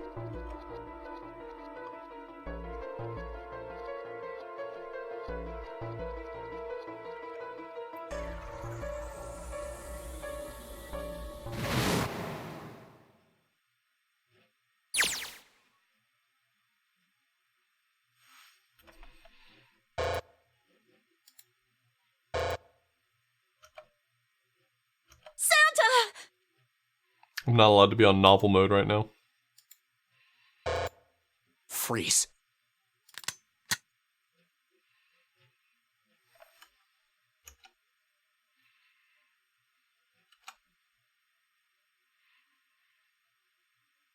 Get up.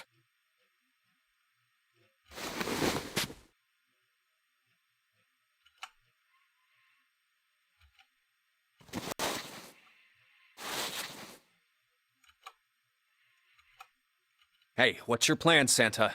What are you doing? Didn't I tell you? I'm Santa Claus. It's time for me to go make a wish come true.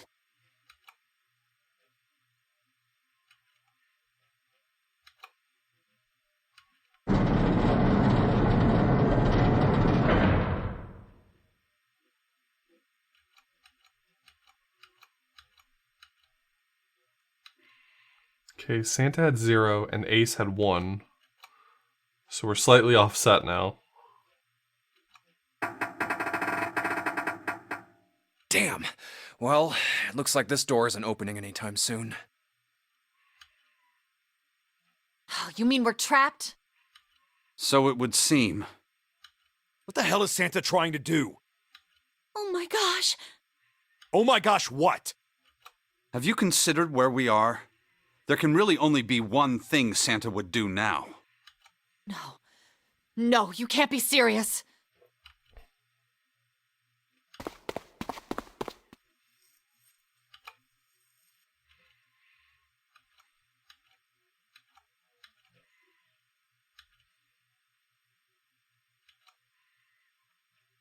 Junpei, can I borrow your pen and notebook?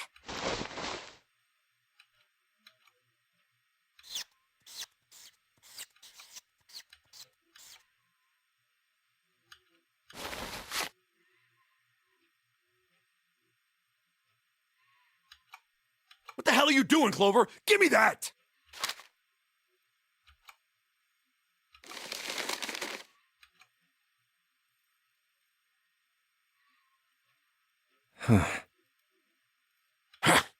What?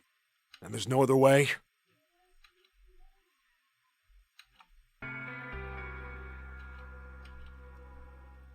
It's okay. Go. Lotus. Come on, you know we can't do that. Oh, don't give me that. I'm sure you'd love to get rid of me. God damn it, you idiot!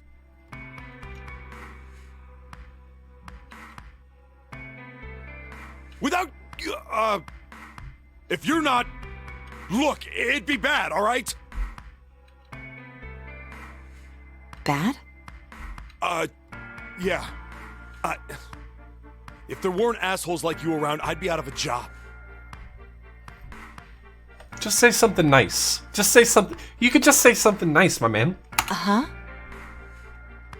Look, I'm just not leaving you behind, all right? End of story. 7. He's right. I'm not leaving you either. Me too. You didn't honestly think I'd abandon you, did you? You're all idiots. Yes. Mm-hmm.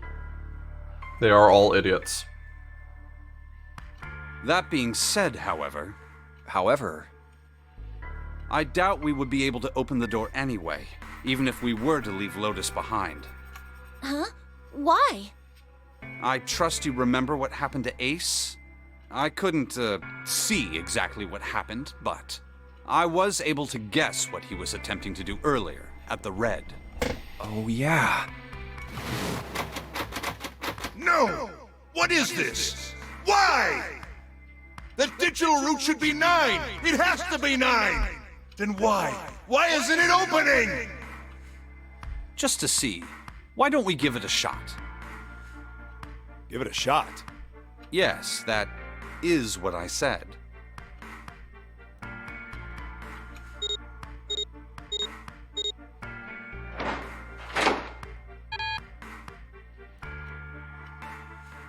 You were right. It ain't opening. But it did open 9 years ago. The digital route was 9 then, I'm sure of it. You think maybe they changed the settings? Perhaps.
Come on, over here!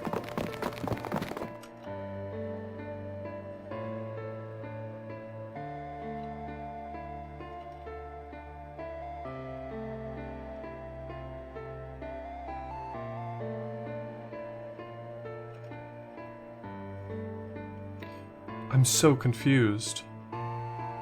Was young Akane Hurry up! 0 through the morphogenic field?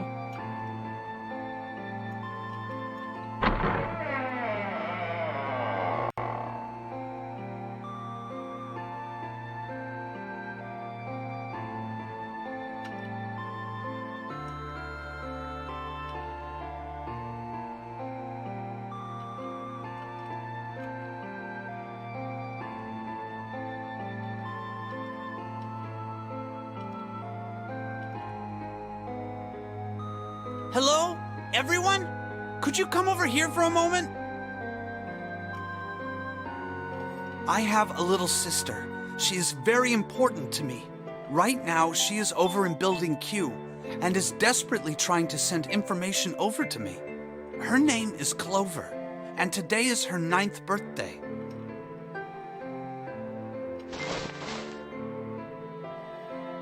I was going to give these to her as a birthday present. I was outside picking them when I was abducted. I'm sure I've already told you, but I am blind. For a man who can't see, collecting 9 of a very specific plant is Well, it is difficult. But my sister means a great deal to me. And I hope that these would show her how much I cared for her.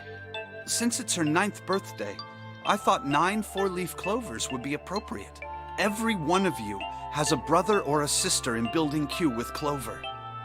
For their sake, we have to survive. We have to get off this ship. Do you understand? I wonder if this girl is supposed to be Lotus's daughter. If we're going to do that, there are 3 things you have to remember. We need trust and love, and we have to have faith in one another. If we can take all 3 of those to heart, then I promise that good luck will come our way. Did you know that the leaves on the 4-leaf clover mean faith, trust, love, and luck? Those words are leaf words. So if you believe what I've told you, and you understand, then I want you each to have one of these. They're a promise between friends.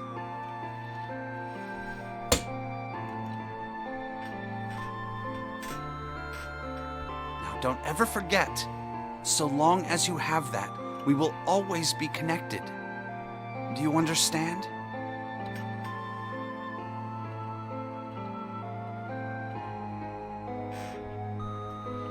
Akane vision. I didn't notice that, but it says Akane vision right here.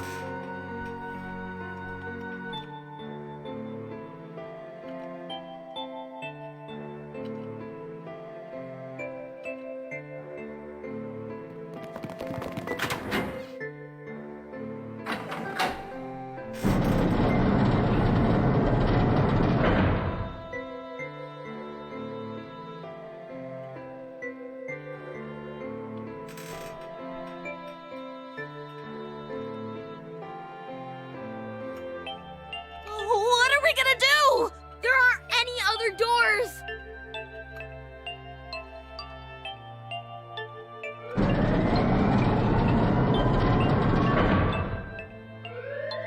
Warning. Warning. Emergency incineration command has been acknowledged. Automatic incineration will take place in 18 minutes. Please evacuate the incinerator immediately. Repeat. Emergency incineration command has been acknowledged. What? What's happening? What did that thing say? That didn't sound good. I think it means this room is gonna burn. Burn! The plaque on the door says incinerator. And that voice said that the incineration is about to start. And incinerate means to burn. No! Help me!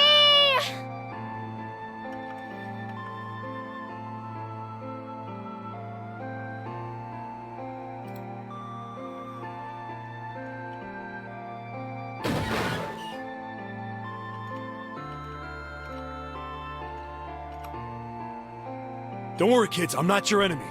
I'm one of the good guys. I'm a detective. I'm here to rescue you.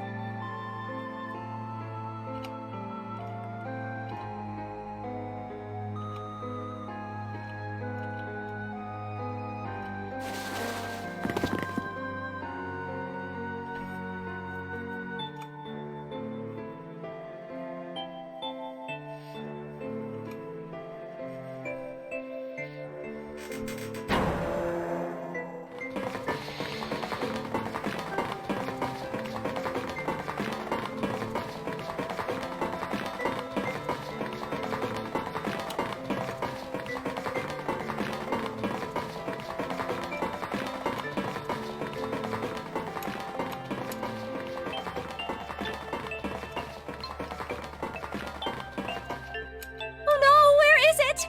Did I drop Jumpy's present?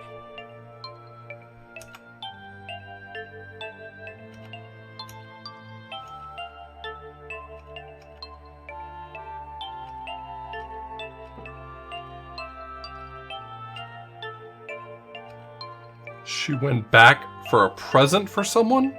Well, me? Well, Junpei?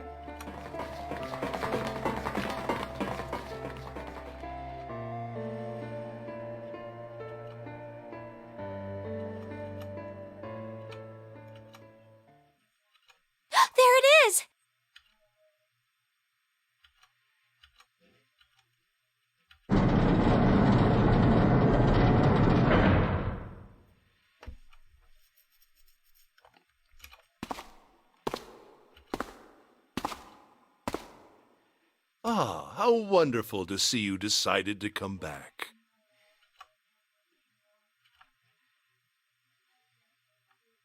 Come with me. We must continue the experiment.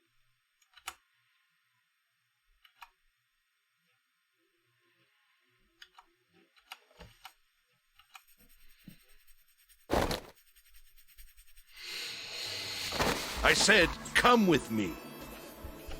No! Stop! Let go of me! Let go!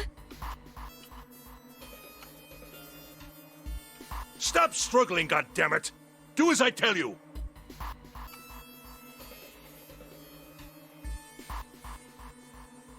Help me! Somebody help me! Akane! Might actually find out what happened to her in the incinerator now. Akane! You came back! Ah! You're too late, idiot! Ah!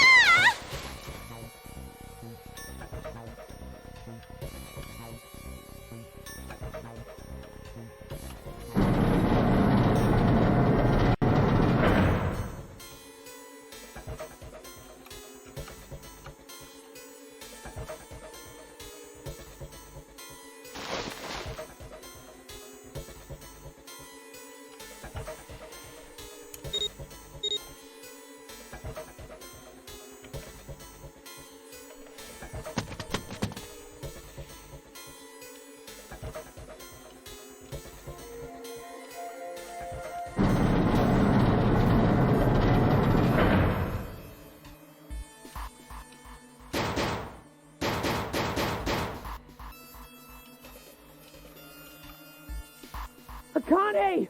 Akane! Are you okay? Not doing great right now. Help me!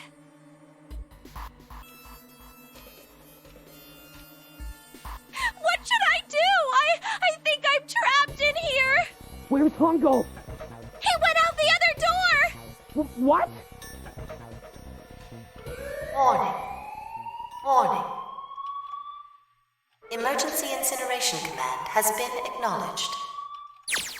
Incineration will begin in 18 minutes. Junpei vision. Please evacuate the incinerator immediately. I knew it! It's starting. Santa started the incinerator. Fuck! Man, I never thought I'd hear that damn voice again after 9 years. What the hell? What the hell? What in God's name are you talking about? It's 9 years this and 9 years that, and when it's not 9 years something, then you're talking about some sort of fucking experiments. You aren't making any sense. What she said. I'm sorry, Lotus, but we really don't have time to explain it right now. I promise, I'll tell you everything once we get out of here. But Incineration will begin. She's like, but I'm not getting out of here. I'll never find out. I'm very confused. 17 minutes. You know what that means, right? Incinerate means burn! what kind of idiot do you think I am? I know what incinerate means. Well, God damn it! Okay, fine. I won't ask anything else. Talk about whatever you want. But you have to do something for me. 7, figure this out. What? Why me? Just shut up and stop this thing. How the hell? There has to be some sort of emergency shut-off button. There isn't anything like that. How the hell do you know? Because I looked for it 9 years ago. Yeah, Lotus isn't thrilled.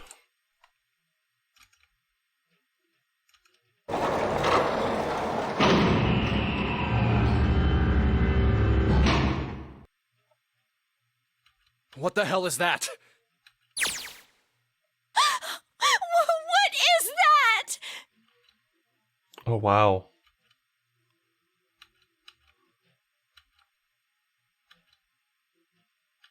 So we're back to 9 years earlier.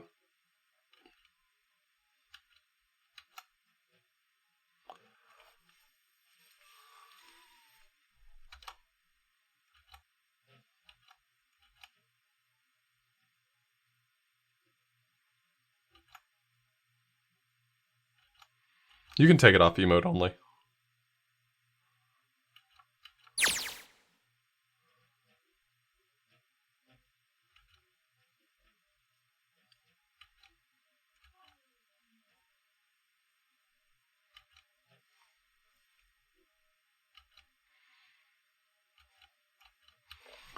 Incineration will begin in 15 minutes.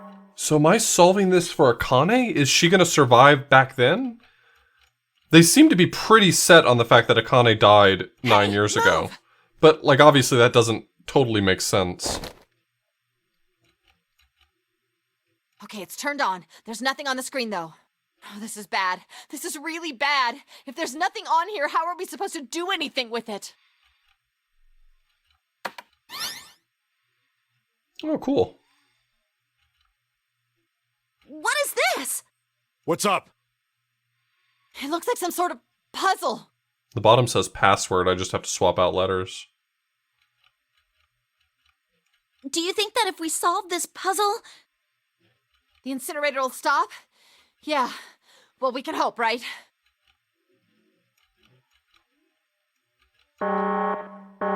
Incineration will begin in 13 minutes.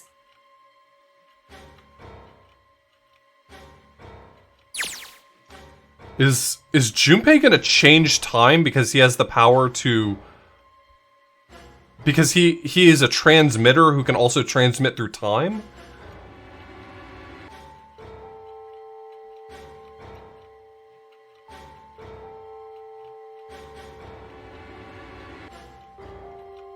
Hey, what are you doing?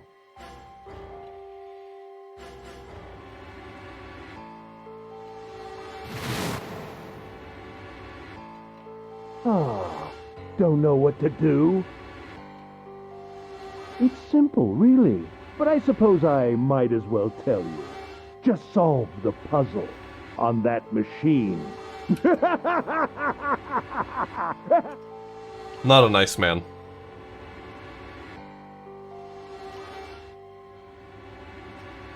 You're a terrible person! I hate you! Oh my!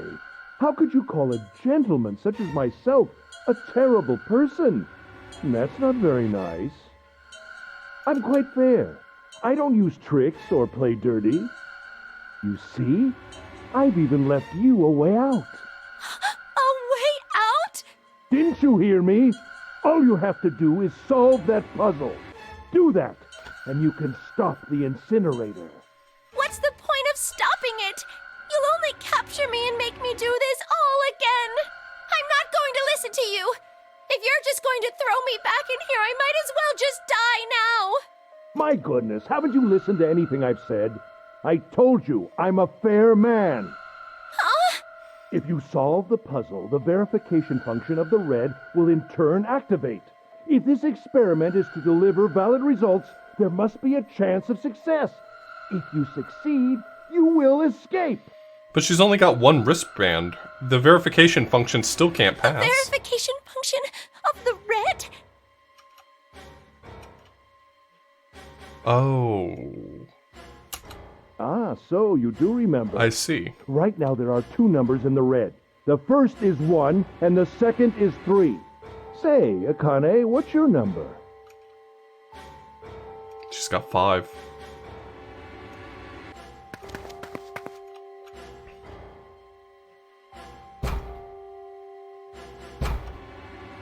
You really aren't one for listening, are you? I've already told you, didn't I? Once you solve the puzzle, the verification function of the red will activate. In other words, if you haven't solved the puzzle, you can't enter your number. What kind of fool are you? Why are you doing this? You could never understand. You don't know what it's like to spend every day surrounded by monkeys. Now start the experiment. Solve the puzzle. Monkeys don't sound that bad. I can't! I don't know how! Of course you don't. Isn't that the point? You understand, don't you? Access the morphogenetic field and find the solution. I can't! Then you'll die. You'll burn alive. I imagine it will be very painful.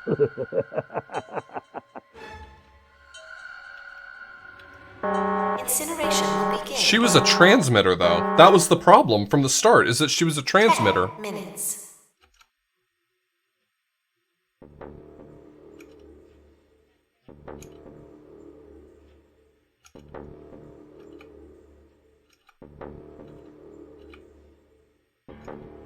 I can't. I just can't. There's no way. I can't figure this out.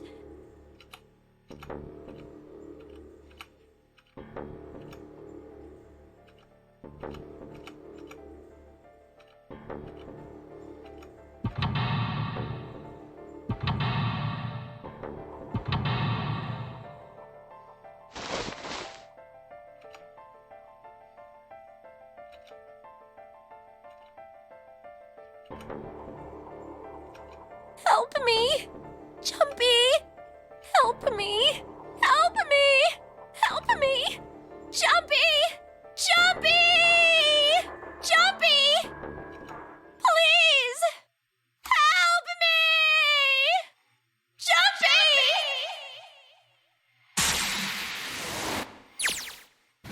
Akane? Akane? Who the hell is Akane? Shut up! Just shut the hell up!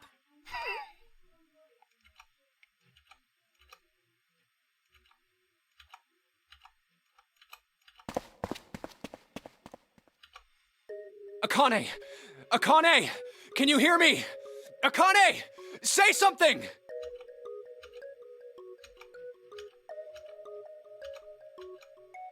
Akane! Answer me! Akane! Jumpy? Has Akane not been here this whole time? Has it just been like... Has he just been... like, seeing a projection of her or something?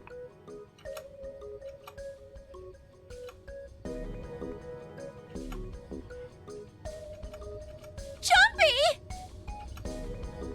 That wouldn't make any sense. Akane! Jumpy!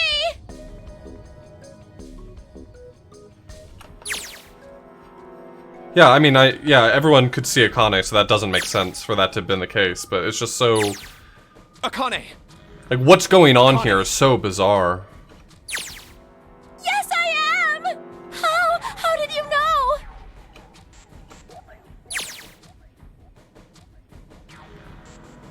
Right. You were brought here to help my sister, to save Akane.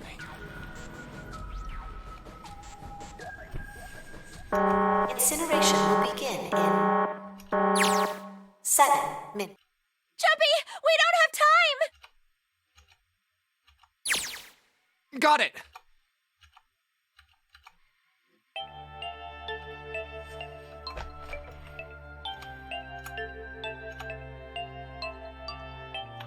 Oh my god, I finally understand.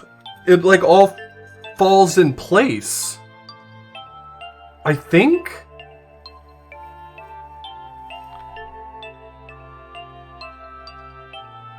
I mean, this whole thing is done to save his sister, but, like, is his sister dead or alive? I don't understand. Is Akane alive or dead?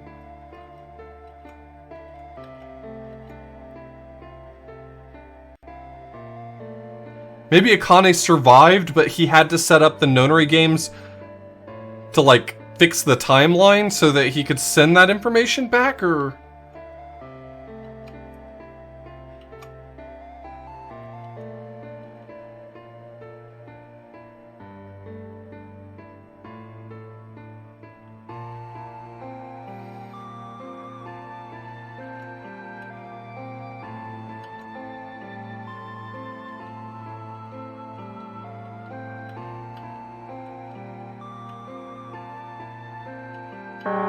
Incineration will begin in 6 minutes. Jumpy! Yeah, I know! Just hang on, alright? I promise I'll get you out of there. I'm not gonna let you die. I promise. So don't worry, alright? Just give me a few minutes, okay? So fucking weird. Okay.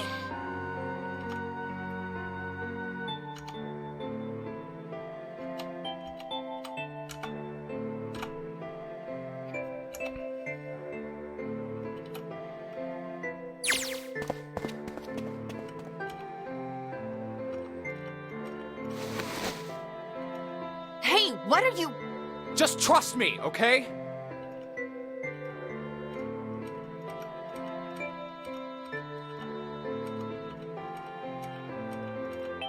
Just think of what I did all those times before.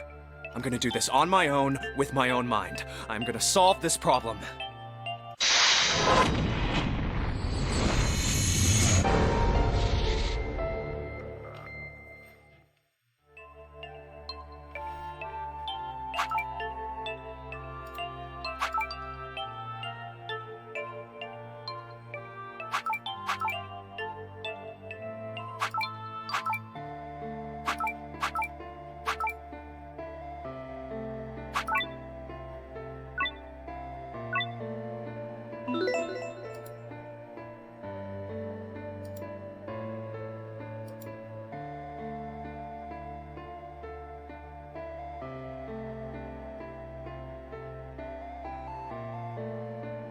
Huh? Please don't use password as your password. Okay, good.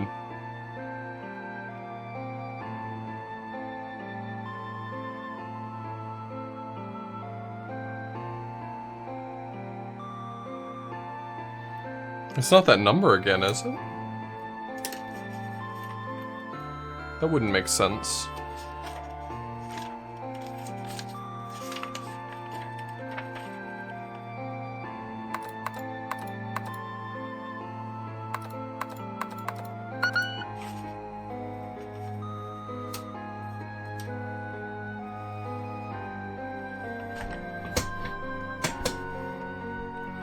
Said, please enter password, so I did.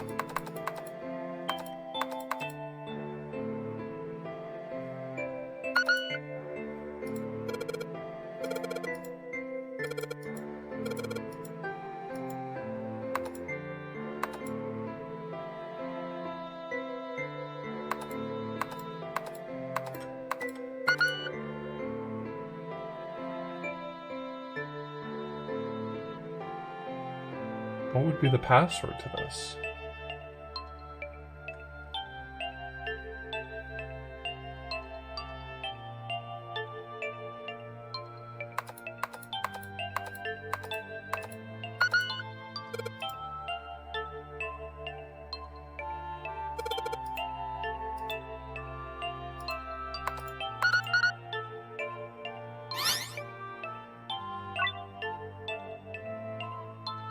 Yes, that's it! Akane, did you get it? Yes, I did!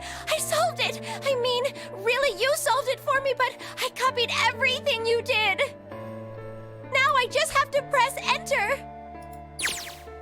Then what the hell are you waiting for? Push it! Okay, I will!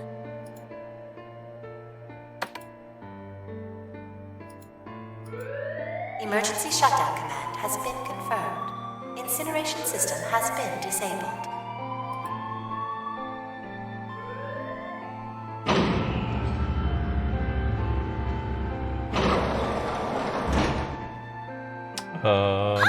Jumpy! It worked! It worked! The incinerator shut down! It worked!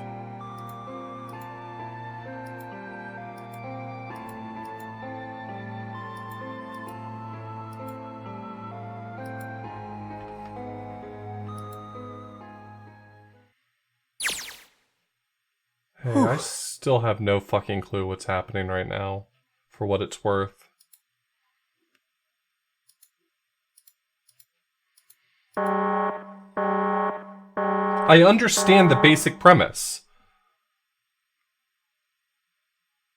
Santa set this up to make Jumpy save his sister.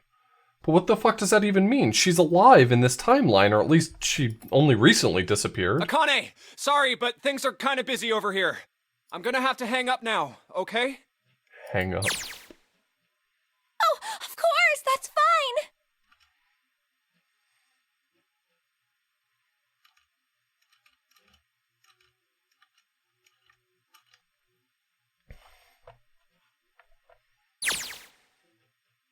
Now.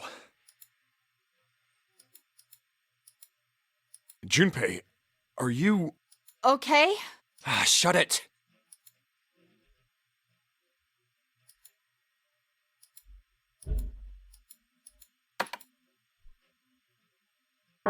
Incineration will begin in 90 seconds.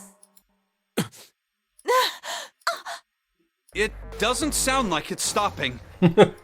What the shit? Why isn't it stopping?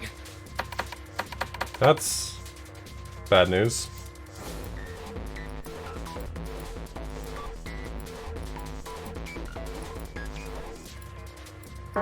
Incineration will begin in 60 seconds.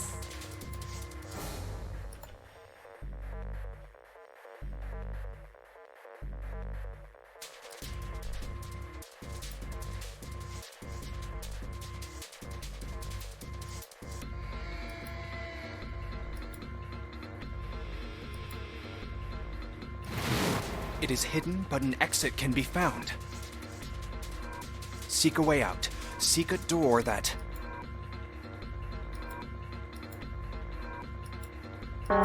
Incineration will begin in 30 seconds. Run, guys! Get to the door! Run!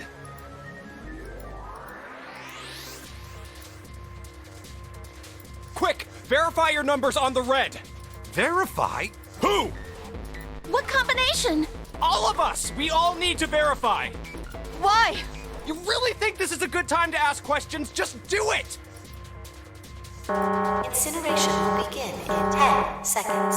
9, 8, 7, 6, 5, 4, 3, 2. Central gate has been opened. Incineration system has been disabled. So it was never a 9?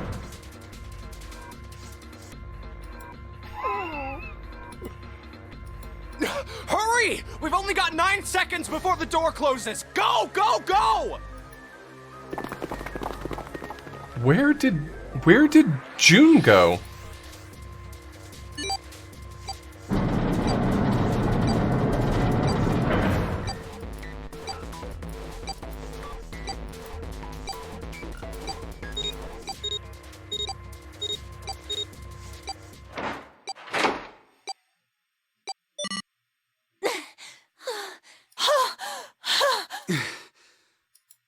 Shit.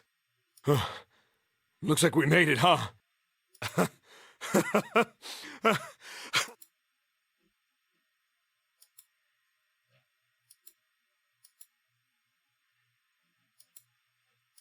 Akane? Akane! Can you hear me?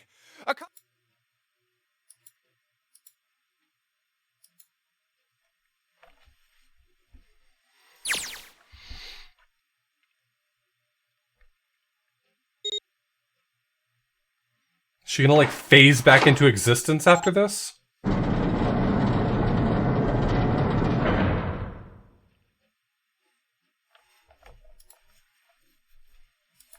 Akane!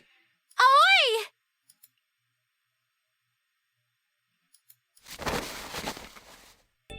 Oh, oi!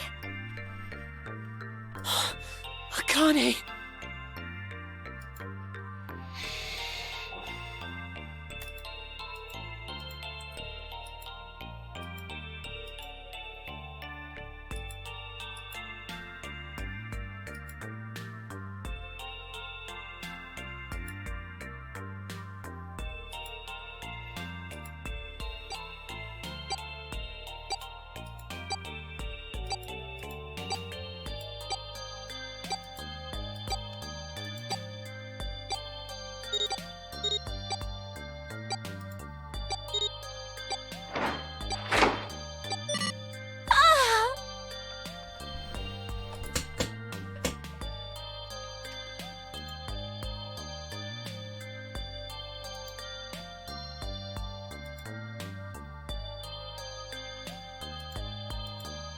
Alright, let's get out of here. If we don't book it, we might run into Hongo again.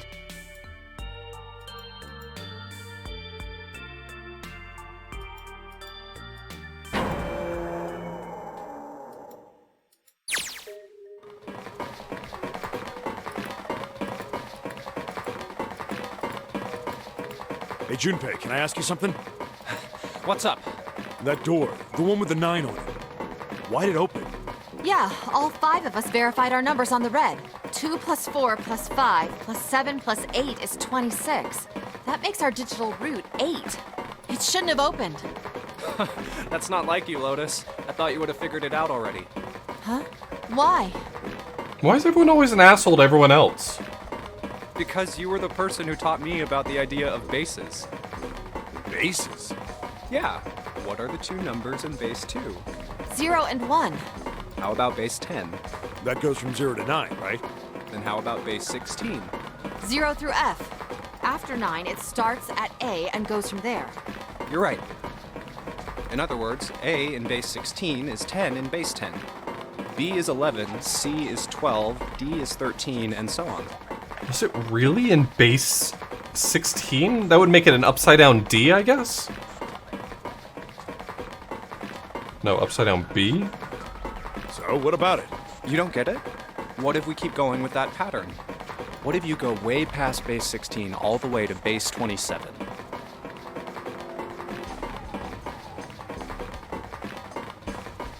It was Q. Oh my god.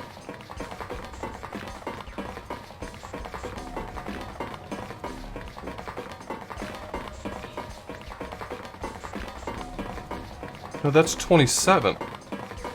Or, Base 27? Yeah. Well, the numerical digits are the same. So, I guess you'd add alphabetical digits. E is 14, F is 15, H is 7, K is 20. N is 23. Yeah, and? Q! 26! And what does that mean? That wasn't a 9 on the door. It was a Q!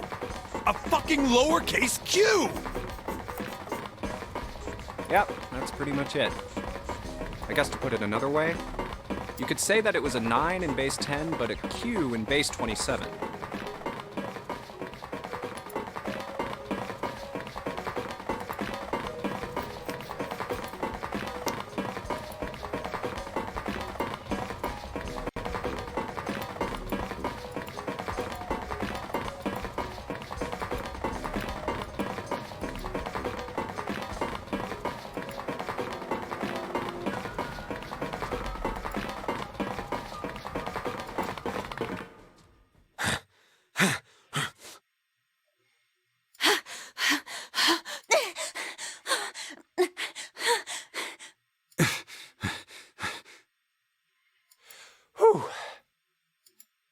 so it's just one big Japanese pun, got it.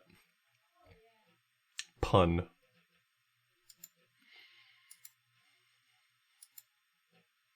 All right, I'm gonna open it. Yeah. Yes! We're finally here! Please do!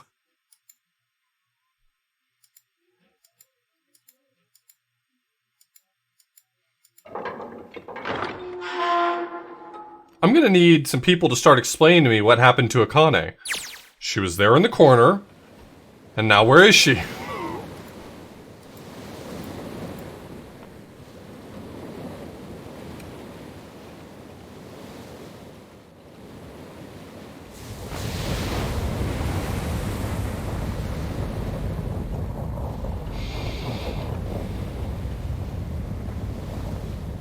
It's over. It's over. Yeah. I just hope no one raises this ship back to the surface and makes us do this again in 9 years.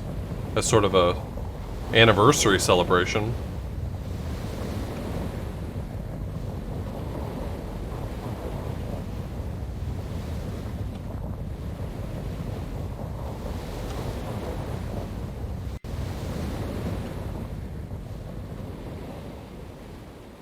Does that mean that we weren't actually on the ship? Are we in Nevada?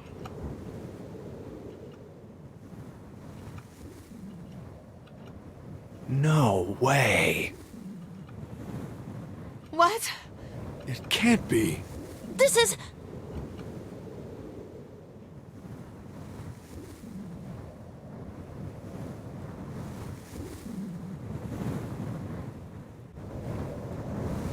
to the building in the Nevada desert. The mock experiment building. Oh my god. This whole time we were in Building Q.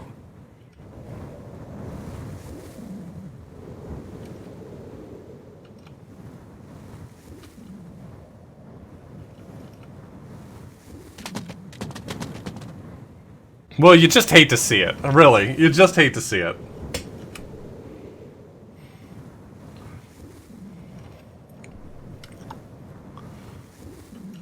Okay, but on the topic of Akane, right? Like, what if we explained what happened with all that, right?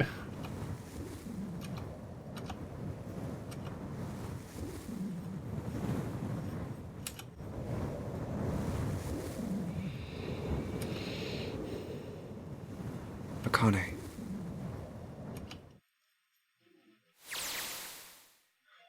Jumpy.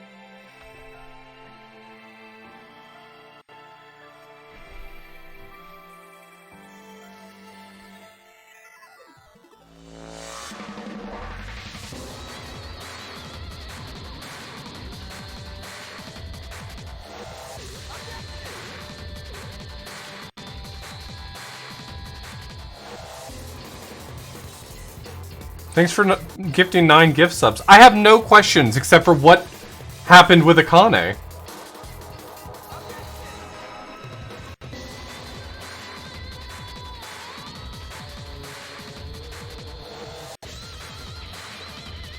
We saw her. Everyone in the thing interacted with her. RBW, thank you for the 9 gift subs. Harmonic Sir, thank you for the Twitch Prime sub. Tofile, thank you so much for those 9 gift subs again.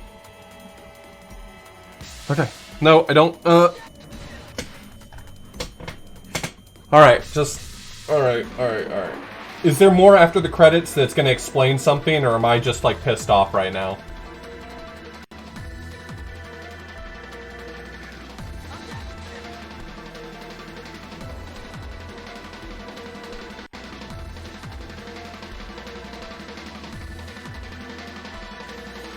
I've got that thing where your brain hurts.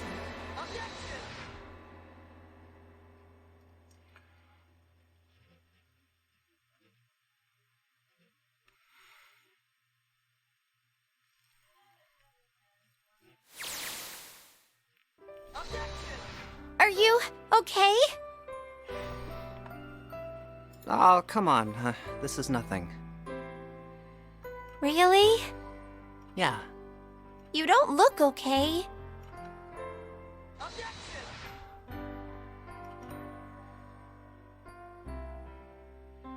How does it look then?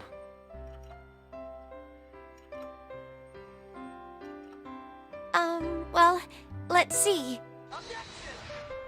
Not a great look. It looks like you kissed a toad and got warts, but then they just kept growing and growing and growing. What does that even mean? Oh, ow. See? I told you you're not okay. You're too reckless. You can't beat 5 8th graders, Jumpy. That's crazy. Yeah, but I couldn't just stand there. I mean, don't you think so? I had to do something.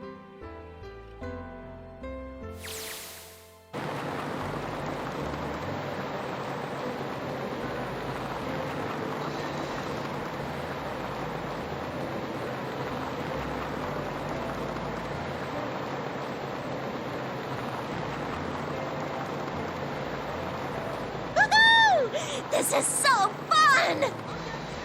This is so awesome! Driving is so great when there's nothing around, and there's no speed limit. Okay, so this is how we all die. Clover, watch those bumps, all right? This car jumps even a little, and I think I'm gonna get crushed to death. Hey, shut it. I can't help if I'm big, all right? Suck it up. Why don't you drive, Seven? I'm a cop. I ain't gonna break the law. He doesn't have an international license. Yeah, but you could have sat in the passenger seat. Oh, hell no. There's no way I'm giving this seat up. And Clover, there's no need to slow down. The car Santa and June are in should be somewhere down this road ahead of us. Santa and June. Yeah, I saw some fresh tire tracks going out. There's no doubt about it. Then we've got to hurry if we want to catch them, don't we? Sure thing.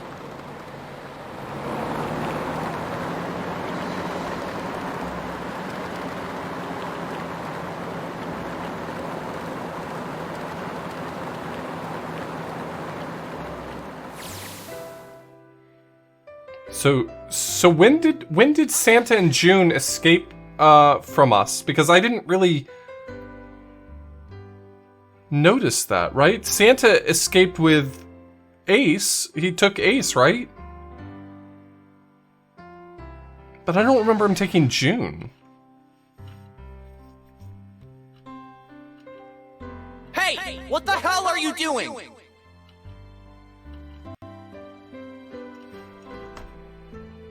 Okay.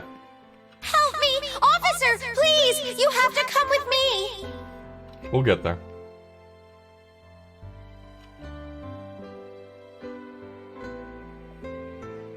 You couldn't run away after you threw the kitty to me? Yeah, I guess I could've. Then why didn't you? I didn't want to. I wanted to beat him up. Beat him up real good. Because of what they were doing to the kitty. Yeah, that too, but I think they were the ones behind those murders our first semester. Remember? Oh, you mean the bunnies. Yeah, the bunnies. Oh, okay. They asked me what elementary school I was from, so I told them. And then they said they'd do the same thing to you that they did to the rabbits. I couldn't forgive them for that, so I...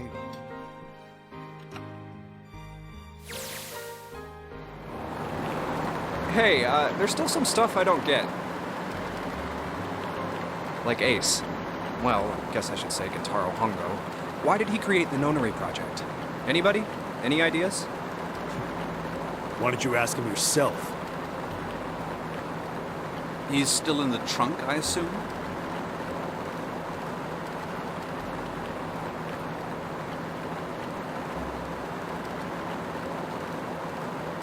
Hey, were you listening to us?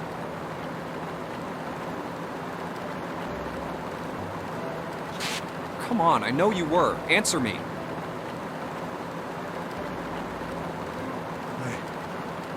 I only wanted to see the faces. Human faces. I thought if I could gain the ability to access the morphic field set, then perhaps I could see faces. By peering into people's minds, you could understand how they were processing the expressions of others. That's it? Yes, if you want to put it simply. But if you are looking for a more philosophical answer, I can supply that as well. You see, the human collective consciousness... He slapped the tape back on his mouth. I would have done the same thing. Shut up. All right, so what's your second question? You said there were some things you didn't get, didn't you? Well, my next question doesn't really have anything to do with you two. This is for you, Seven. It's about the whole Alice thing. What's the deal with that? Well, see, 9 years ago, after I escaped from the Gigantic,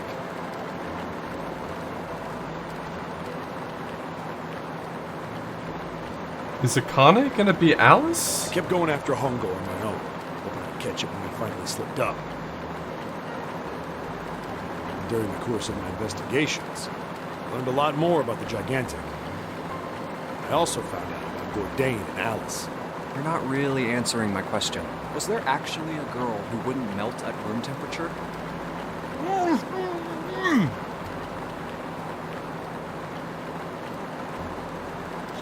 What?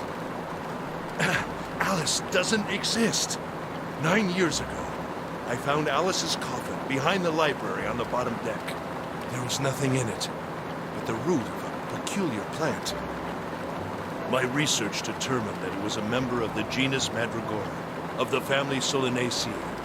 I was able to extract a particular alkaloid from it. I used that extract to create Soparin. Its creation was a tremendous boon to my firm, and we grew rapidly.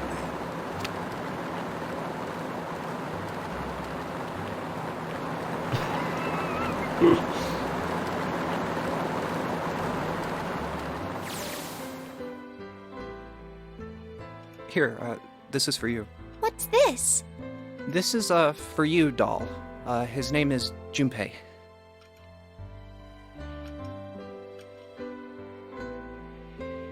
Jumpy, are you sure it's, for you, doll? Huh? Yeah, the lady at the shop said so, so that means it's for you, right? Are you sure it's not a voodoo doll? Tell me. Wait, what? That's... Oh, man. Oh, man. Well, it sure looks like a voodoo doll. I mean, you do know what a voodoo doll is used for, right? Yeah, I guess calling it Junpei isn't a very good idea then. Why are you giving me this anyway? It just seems really sudden. You know how after June, we aren't gonna get to see each other too much? I mean, we're gonna be in different schools, and I just thought I'd, Oh, okay, well, how about we call it June then? Okay. So, I wanted to give you this. You sound like some sort of tribal chief in a bad movie. Yes. I, head of tribe. This doll, traditional charm of tribe. So I give this. It me. So we always together. Oh, Jumpy. It me. If something bad, then hold and pray. I go wherever you are. So here, take. Thank you. Thank you so much, Jumpy. Oh, Jumpy. I'll never forget you. I promise.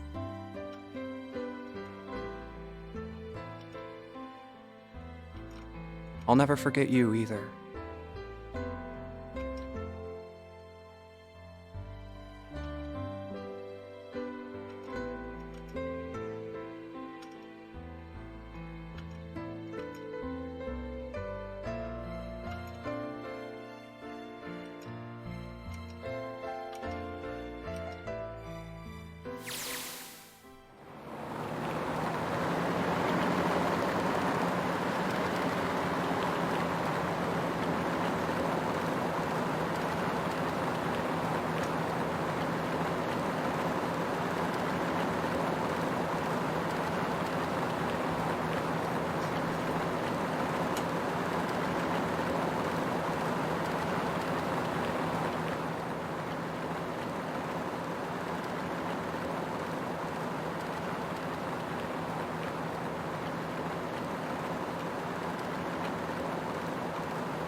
Over there.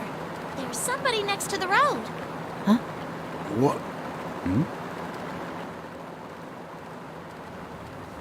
Oh, it's the cops.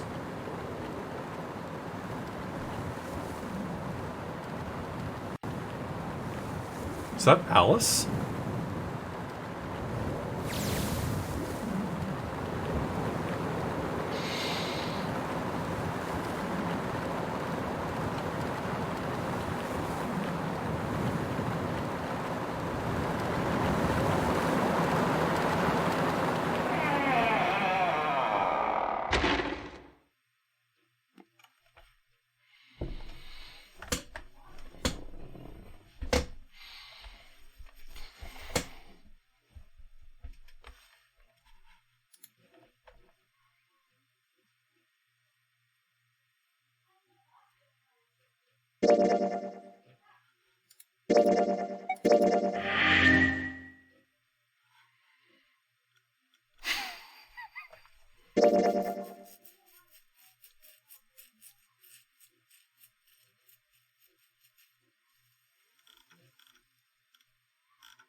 Man, that last timeline sure does drag on.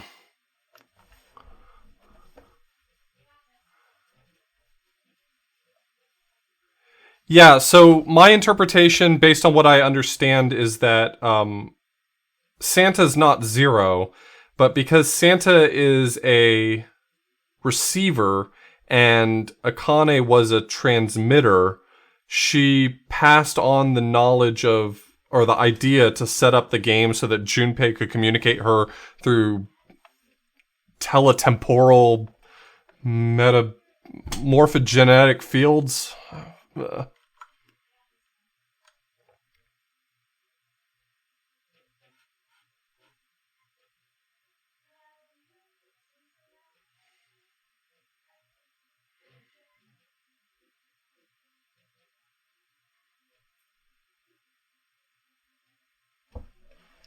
Yeah, so she's Zero, but like,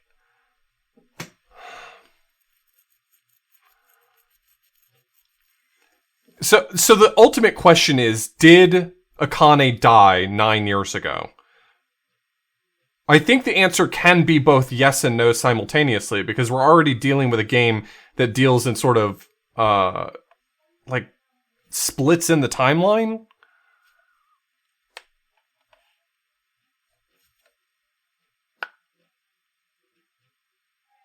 Well, of course, in the true timeline, she never dies, but Seven's account of it is that she did, and I don't interpret that she was lying. Even based on that last little bit of text, I don't interpret that as her lying. In fact, I don't interpret that as Santa lying either. He would have had to have been lying the entire time.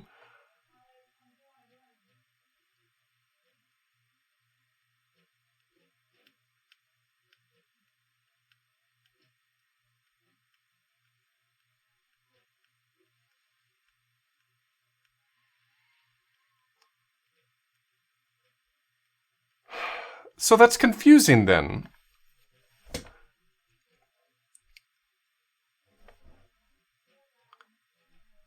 So she did survive in the timeline that led up to this game, but she was aware that she only survived because of Junpei, and so Akane and Santa worked together to recreate the game just so that Akane could survive? I guess is the way to interpret that?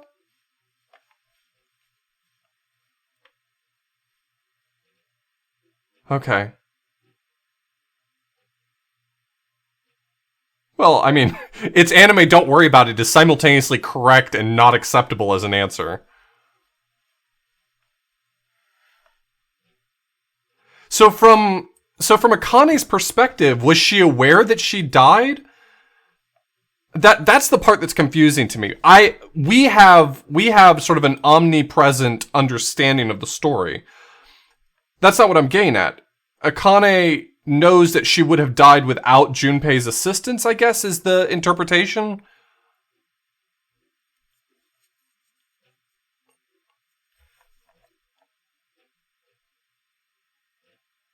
We play as Akane, so yes. Well, we play as Akane in that flashback, but throughout the rest of the game, we're playing as Junpei.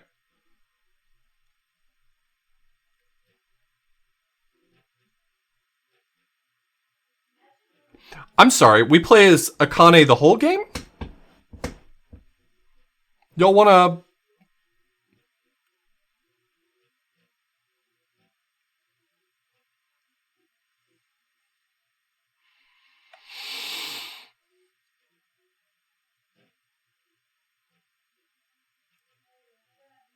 Start a novel section before an escape room, turn on novel mode, and enter the...